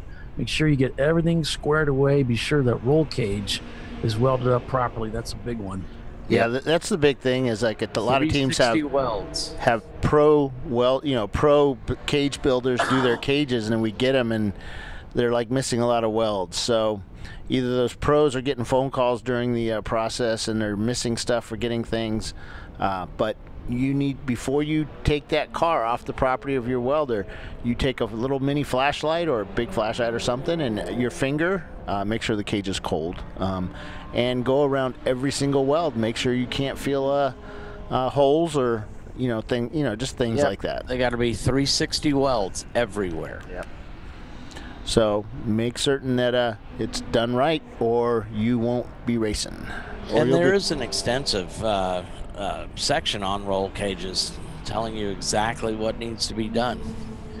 There is, but Bill, what are some of the common mistakes that we see that make it into Tech? What is regarding those welds? Well, basically it's, you have the top of the cage. It's really difficult to weld once you get everything welded at the bottom. So those top bars usually don't have welds at the top. Now, there is easy ways to do this, and what we did, I just cut some holes in the roof, and so I could get access to those and just welded like right there. Another way is you cut holes in the floor, so when you put your cage in, you just drop your cage into that, and that gives you access to the top of the cage. And then you use plinth boxes. Then you put a box in there, and when you're done welding the top, you just jack it back up and put your boxes underneath, or plates underneath it to put it back up and put it flush right up against that roof line and stuff. A nice thing that a lot of guys are doing is they're taking the roof, they're cutting all the unneeded metal out of it, the reinforcements, and that allows you to really move that cage out away from the driver. The safety thing is get that cage away from your head. Put your tallest driver in there. Make sure, move him around in that seat. Don't have him buckled in. Just move him around in that seat and make sure he doesn't hit that cage. Then buckle him in, get him in position, make sure that, the helmet is below the cage, the highest bar on the cage, your roll hoop behind your head. Make sure it's not above that. If it is, jack that cage up higher, or move your roof higher, or move your seat lower. Figure out which is going to be easiest for you. And one of the changes to the rule book that'll be in effect in 2019 is you have to have SFI padding anywhere the driver's helmet can make contact with the cage. Right, and that SFI foam is hard, but as you hit it with your helmet, it softens up. It's not as hard as you would think. It helps really slow down the helmet, keep from hitting the the cage, which does not move, and I found that out firsthand. I ended up getting a concussion and brain bleed when my helmet hit the cage. So we redesigned the whole driver package, lowered the seat. We run a full containment seat now, so your helmet doesn't, there's no way my helmet can hit the cage. We've actually we took SFI foam sheets that you can buy from Pegasus, and I cut it up to actually mount on the full containment seat itself to keep the helmet from getting even close to the cage. So we've done a lot of extensive work on that on the MR2s. Some cars don't really have those issues. The roofs on them are a lot wider, so your cage can go out further. But the biggest thing for tech, welds, and then not the bars in the incorrect positions. Wrong bending tools used to bend the cage. We saw that recently. Use a tube bender, not a pipe bender. You cannot use a bender that you buy at Harbor Freight or any other local shop. It needs to be a tube bender.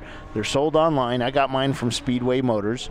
It was a few $100, but well worth every penny. There's also companies like Roll Cage Components in Virginia. They will sell you a pre-bent cage. All you got to do is weld it up.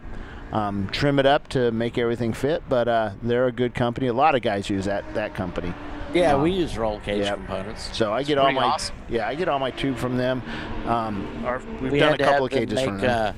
Make some adjustments to our cage because the down tubes were coming into the foot box a little closer than we would like. So they bent us up a new hoop and sent it to us and worked fantastic. So they got great customer service. And new for 2019, I finally got the board to agree to allowing the foot box bars. Basically, it's a triangulated bar that you can put right up to where your left foot sits up against the wheel well.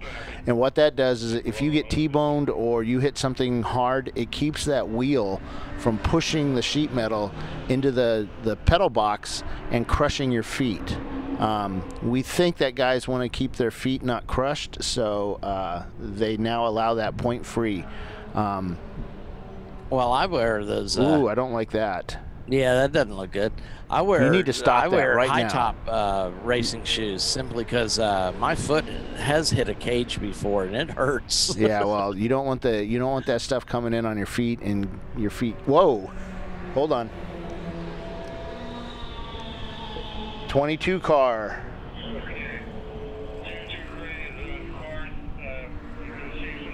So he came up on the on pit out, and it was steaming like crazy as he was sitting there. That's sweet spot racing. Yeah. I think they had a coolant spill, and it's just burning off. It's all white in the front of the hood. So just FYI. You heard that? So yeah, Chris. Yeah, it was. I mean, so it was a buddy Jeff lot of Burdett steam. also suggests you can use a dental mirror to check your welds if you can't get your eyeball in there. Yep, that's right. But just make sure it's good 360 welds all the way around. A finger always does the job good, and that's what tech is going to use. Yeah, and we were talking about the hard SFI foam. That they call that high density foam. You'll find it on the websites, and it's like most of it's like a crescent shaped. Yeah. It doesn't wrap all the way around. But the rules state that needs to be on all the bars where the 2019 rules state that the high density foam needs to be on all the bars where the helmet can come into contact. Yeah, so you only need, it's expensive. I mean, you're probably talking about $30, $40 a stick, I think. No, it's been a while. Less than that. It's about 25 bucks a stick. So all you need is one stick of it. And then you just basically put it where your helmet, just take like I said, take a guy in your seat, move him forward, put a stick there, move him to the side, put a stick there, move him into the corner, make sure everything, into the corner of the cage, the upper left. Make sure you can't hit there, put one on the down bar, and you're done. If your seat can go, if your driver's head is above the seat and he can, if that seat breaks off the mount and he can actually hit the back of the roll hoop, maybe you want to put one back there. So just think about where your driver is going to move if he gets loose in that car or the car starts coming apart around him. Where can he hit? Everywhere else you can use pool foam or the cheaper stuff. It's not pool foam. I know, but everybody calls it that because it's basically all it is. But that kind of it kind of keeps you know, if your arms start wailing in the car as you're rolling at 200 miles an hour, it kind of helps lessen the impact on your arms and your hands, and you know, as you do that. So you can use that elsewhere, but where your helmet is, use the proper stuff. And I know it's not pool foam, but that's what a lot of guys call it because it looks the same. It looks the same, and it is fire resistant stuff. Yeah. Yeah, and it's thicker on one side than the other. Not always. Not always. Well, every piece I've seen is. Well, it's not always like that. Well, if you. God, I feel like I'm talking to my kid. Pegasus, so. Sorry, I cracked myself up. Thankfully, I wasn't listening. What? Nothing. So on board with Flying Hawaiians right now. They're in 6th spot right now. Tuttle Motorsports, the 108 car, continuing to pull away from OB Prestige. It just turned a 145 to that 147 of P2. And their sister car, Tuttle Machine, in 3rd. Still losing a little bit of ground to OB Prestige, back in 3rd spot. Those little Civics are fast around here. Yeah. Arsenic Racing is back in 4th right now, turning in 150s. We've got Team Octane in their Mini Cooper, also turning in 150s. They're in 5th right now. The FTD right now is by the leader with a 144.6. For our new folks listening to us, what is FTD, Paul? I don't really know. It's fastest time of the day, cylinders. God, Doc is quick this morning, man. I'm almost awake. He's on it. He's had 2 cups of coffee and he's ready to go. Speaking of which, the other thing is I'm hyped up on sugar. Yeah, speaking of which, where's my Monster Energy drinks? This friend of mine sends out boxes of fudge and stuff, and to people that have hired him during the year. And oh my God, that stuff's like crack. It's so good. Don't know, never had crack. And there's all sorts of, it's a figure of speech, Paul. Okay. Wait a minute. All sorts of varieties. Paulie was trying to remember his experiences with crack. No, we're supposed to mention something here. Let me mute this. Okay. So Ray's saying, please mention the bulkhead between all fuel components and the driver compartment. Okay, that was something different, but yeah, I can talk about that real quick. So basically, there has to be a bulkhead between the driver and all the fuel components, which is what he just said. Yeah. Are we live? Yeah. Oh, so yeah, so Ray just messaged us, and he wanted to reinforce the fact that between your fuel system and your driver, there must be a bulkhead between them, separating them from everything. We had an incident up in at another track this year that there was no bulkhead between the driver and the fuel system. We had a fuel system failure, and the driver got burnt. We don't want that to happen to you guys. So we've made some changes to the rule book, and there must be a complete separation between all fuel components and the driver. And when we mean all fuel components, we mean everything. All the hoses, all the pumps, all your filters, all your whatever, your fuel fill. There cannot be any, there has to be something in between the two. So, and it has to be metal. Some guys are complaining, well, I won't be able to see when I fill up my fuel cell. Well, you got to figure something out. Yeah, figure it out. You guys are smart. So, there's also a handy stuff you can use on your firewall in between your engine where you've drilled hoses, ran extra sensor wires. Yeah, you can get the that 3M makes. Yep. And it's a fire block. Yeah, and you buy it at Lowe's. It's made by not just 3M. Other companies do it. It's RTV, and they do an expanding foam that's designed for flues and fireplaces. Yeah. It just basically it's fire. As fire hits it, it expands.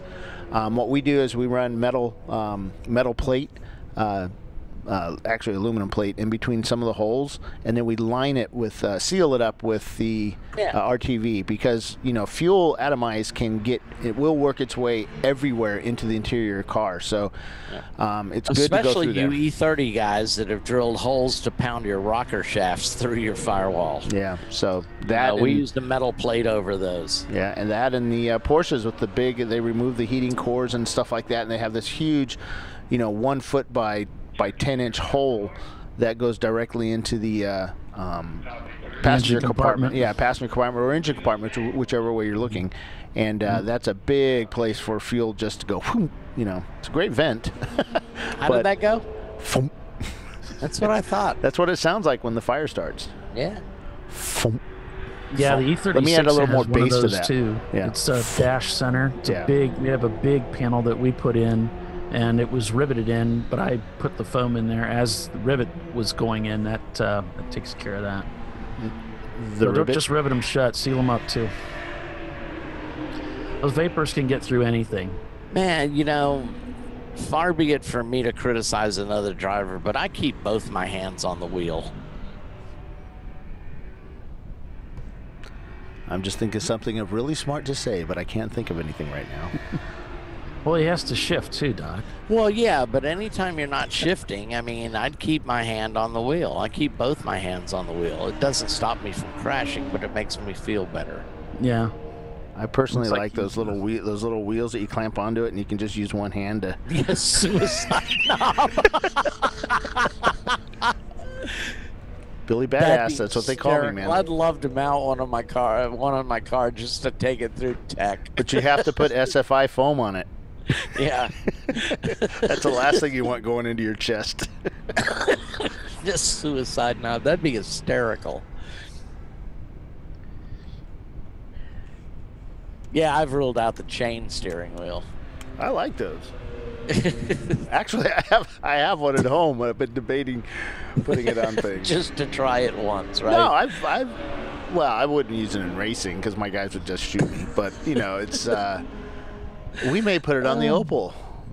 That's a vintage thing. That is a vintage thing. So 3 vintage guys driving a vintage car at a what vintage could possibly track. go wrong? Exactly. Right? It only makes sense. Exactly. But if we're gonna do the chain steering wheel, you know what else we have to do? Fuzzy dice. Fuzzy dice that are flame proof, and also a dingle Ooga ball horn. fringe, baby. Oh yeah, dingle balls. Gotta have dingle balls. Gotta have the dingle ball fringe. Yeah, Can and you have the Hawaiian chick that dances on the dash? We have to. Yes, we could. Yeah. We have to have the Ooga horn too. Oh yeah. So many great ideas. Yeah, I've got the fender mirrors. So little time. I have fender mirrors on it, so. I'm sure Race Bar would go for all that stuff too. Yeah. Oh, curb feelers, definitely. Curb feelers, yes. They gotta be low though. What other Chotsky could I miss that. I miss that sound. My grandfather had curb feelers. My dad had them on the '68 Charger back in the late '60s, maybe into the early '70s. Well, No. He didn't want to hurt those little 13-inch wheel hubcaps, man. Those button hubcaps. What a travesty! I remember he got so mad. We were going to I think a car wash or something. Like it. And he took a corner and the hubcap went flying off, and he was so mad about that. We had to go to somebody prop it up on the curb so we could find it later. No, I remember doing that. You know, you still see that here in the South. Yeah. What was it? It's what you did. Yeah. Because the guy would come back and get his he'd see it next day. Oh, there it is. There it is. Yeah. I wondered where I lost that. Hey, that looks just like. Oh. Yeah. It is mine. Hey, wait, there's 3 of them. Collect the All set. I need is a couple more. Well, AutoSpec, they ended up passing petrol heads when we were at commercial, and now they're trying to hunt down Alchemy. Looks like they're back about a second. So they should be right on their tail. Yeah, they're just up ahead there. Yep. The lap times are a little bit quicker, and it looks like Alchemy's getting held up. So we happen to have a camera in both cars. Willwood is camera 2, right? Yeah. Okay. So auto Should spec be on right the hunt. on him here pretty soon. Yeah, they're on the hunt. They're turning. Auto spec is moving pretty fast.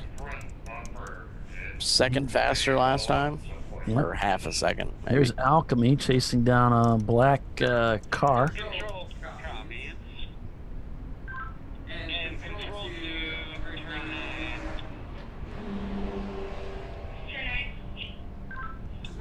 I wonder if that's Willwood. We could have 3 in-car cameras of this whole battle here. Yeah, it might be. He's going through the same part of the racetrack. We've got cameras in all 3 cars. Yeah, under the Cooper Bridge they go. A little bit more of a delay here.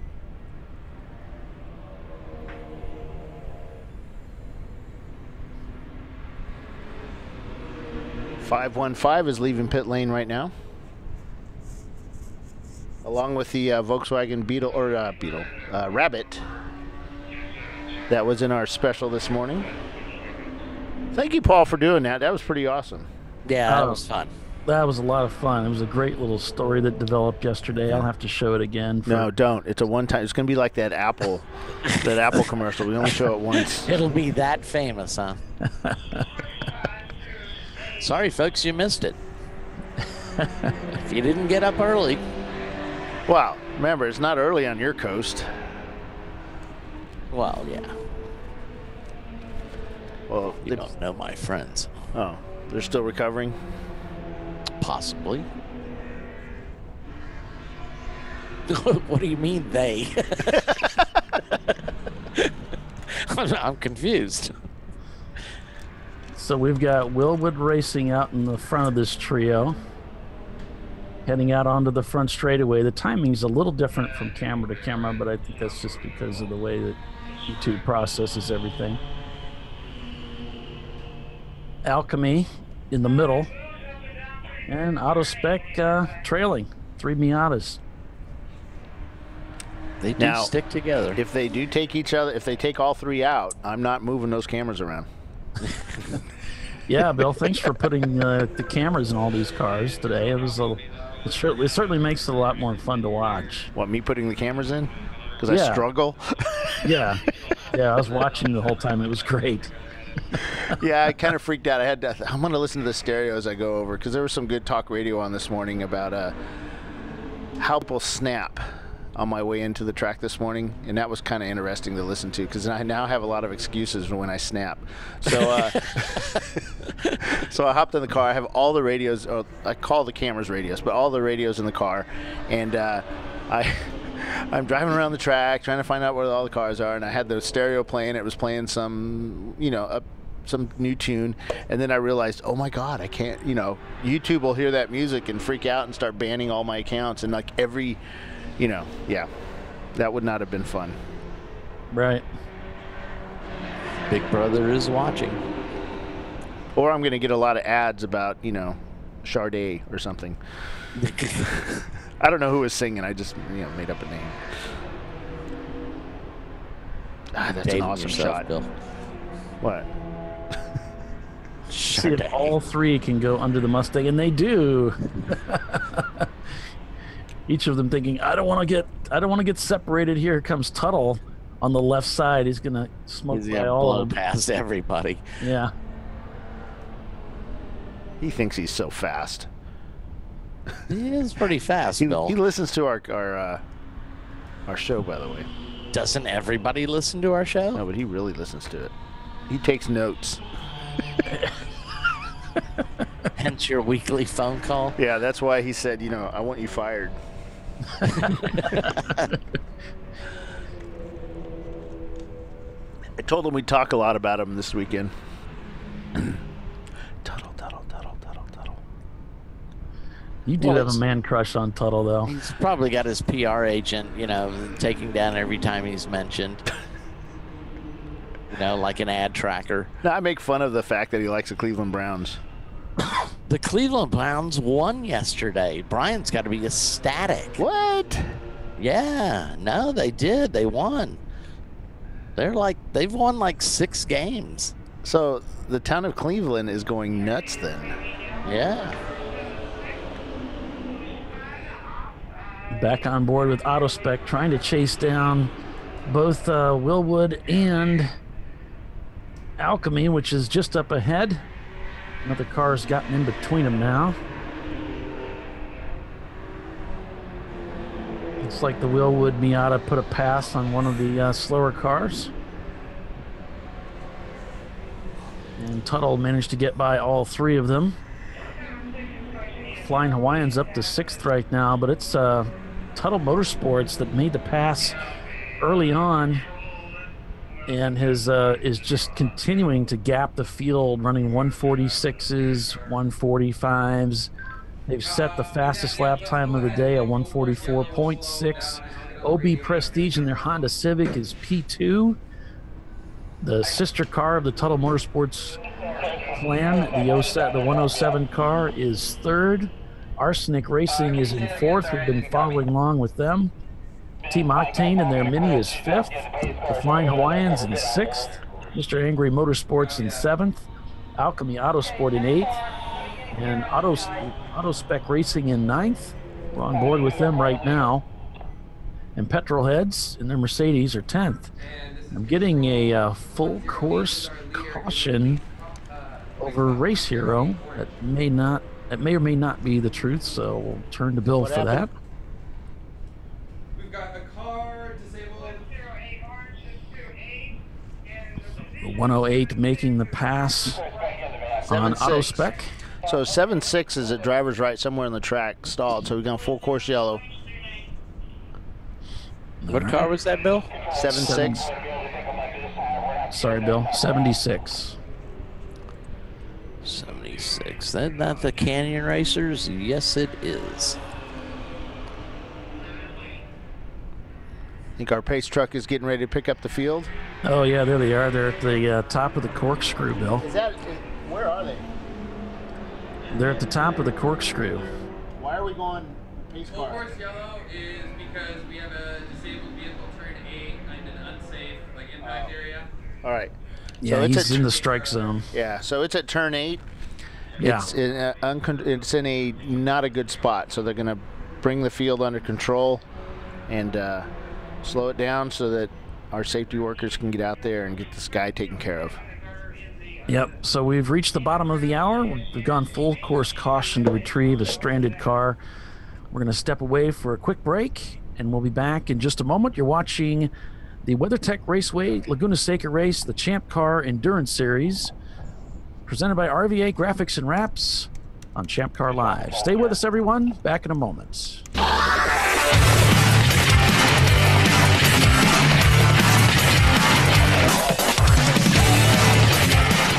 In 1977, Bill Wood set the standard for high-performance brakes. Today, every Willwood product is born from racing technology and is proudly manufactured in the USA. Engineered, designed, rigorously tested to deliver unsurpassed control on and off the track.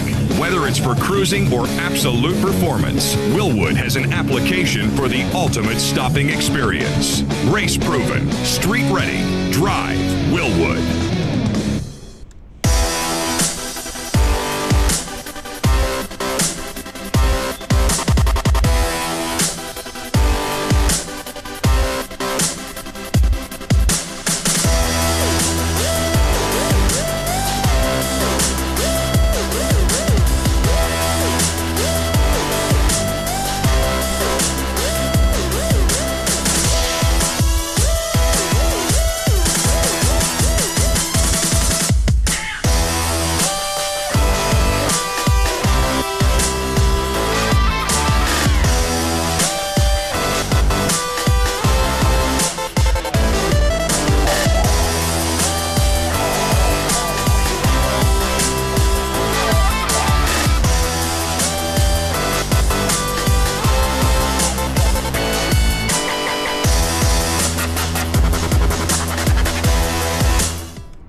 Lifeline USA is a leading manufacturer of onboard fire suppression systems. Lifeline's continuous commitment to research and development ensures that we supply the most innovative and cutting-edge products available. Used by the majority of the world's motorsport championship winning teams and constructors, Lifeline has a proven history of success.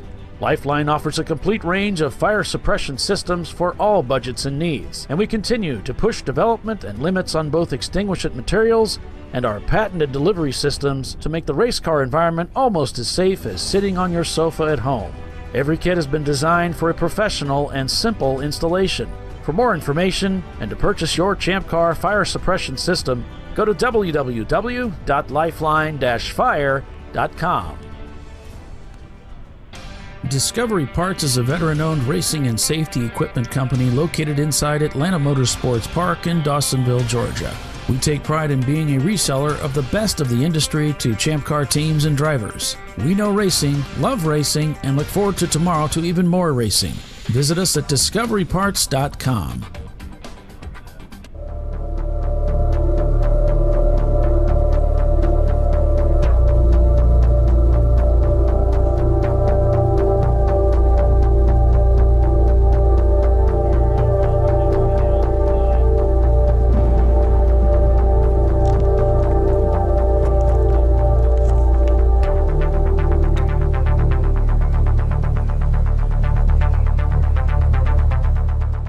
Do you know somebody that gets hot? Cool Shirt's personal cooling systems are designed to keep you cool and safe in hot environments. The football shirt is worn under the shoulder pads for total player comfort. For race car drivers, Cool Shirts offers a driving cooling system for virtually every racing application. The multi-person cooling system is designed to meet the demands of the firefighter in rehab. Cool Shirts offers a variety of designs for anyone who gets hot. Cool Shirt, the worldwide leader in personal cooling systems. Race your phone and become a winner. Champcar Endurance Series is sponsored by RVA Graphics and Wraps, a custom graphics shop that specializes in the design and production of the best quality made-to-order vehicle graphics. And by Lifeline. Lifeline uses the latest technology in motorsport fire suppression and extinguishing and is the leader of in-car fire safety systems using Novec and Triple F foam. And Willwood Disc Brakes. Willwood Engineering is a global leader and manufacturer of high-performance, original equipment disc brake solutions.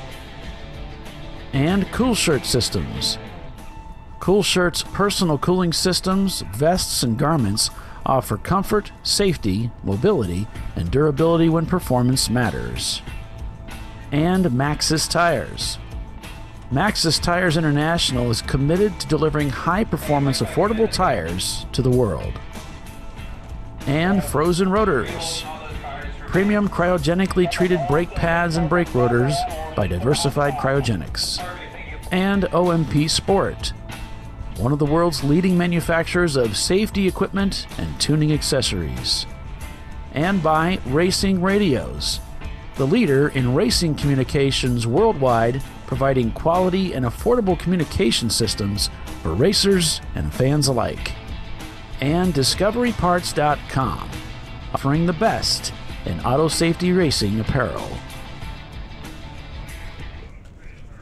Back here live at WeatherTech Raceway, Laguna Seca, the Champcar Endurance Series, presented by RVA Graphics and Wraps. Well, this is full course caution, Paulie. You know, teams are going to have to stop in, within about 30 minutes from now anyway. So a lot of cars came into the pits, including OB Prestige, that 335 car that was running in second place. There's a lot of guys. Motorsports came in. They were. Hold on a sec. There's a lot of guys upset right now. They're being held at pit out. It's like 1, 2, 3, 4, about 10 cars being held at pit out because I don't understand that. Yeah, because we're waiting for the pace car to come around. We need to have everybody behind the pace car because we don't want the safety workers to get hurt. So, yeah, but what do you mean? Yeah, but it's what it is. The race control said stop those cars, and now they're being held. Of course, they're kind of upset because they were in and out. They're 5 minutes, and they wanted to get back. They didn't want to lose a lap. Well, they're going to lose a lap now, but that's for safety reasons. Yeah. Tuttle Motorsports came in. Yeah, I 107. believe the 108 car, the leader. 108's in pit lane right now getting fueled. 107 is waiting at pit out. This is exactly what happened to us at Brainerd earlier this year. We ended up at the back of the field from starting on pole. we had to pass everybody again to win the race. All right. It does happen. So now the cars are being released.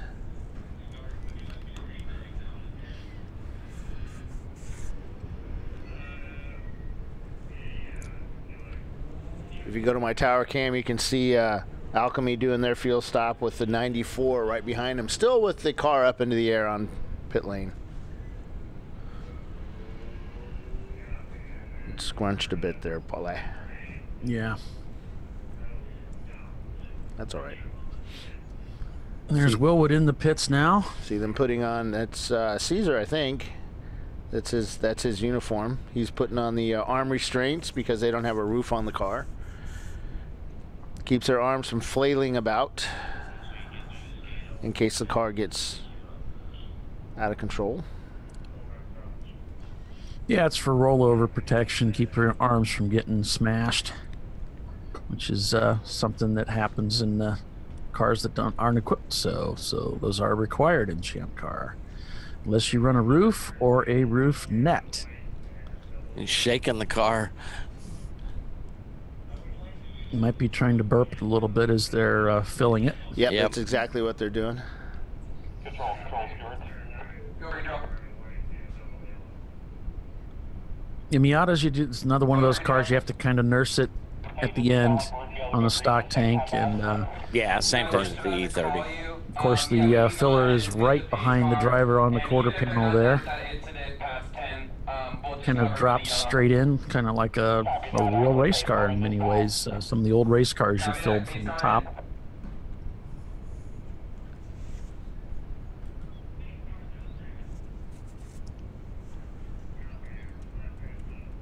Inside the Arsenic team, of course, as we said earlier, we're really close to the point where teams are going to be brought into the pits anyway for the break, the lunch break that we're taking. Should be a 45-minute break.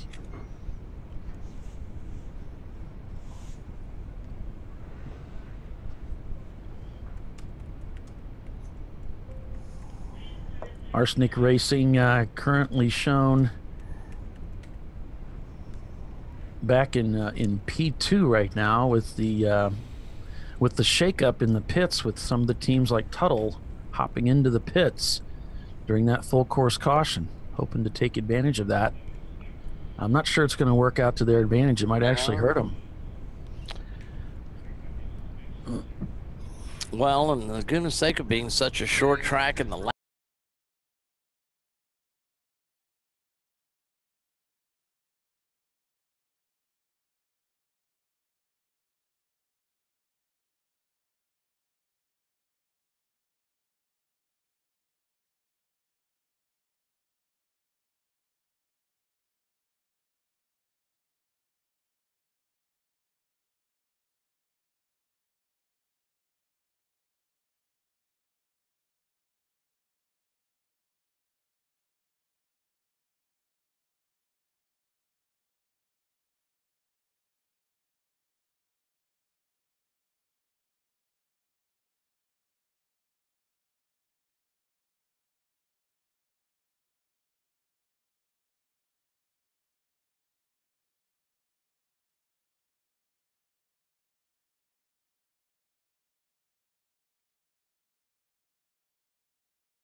Frozen rotors from Diversified Cryogenics deliver increased performance and a higher level of safety while significantly reducing braking system costs. Our proprietary 60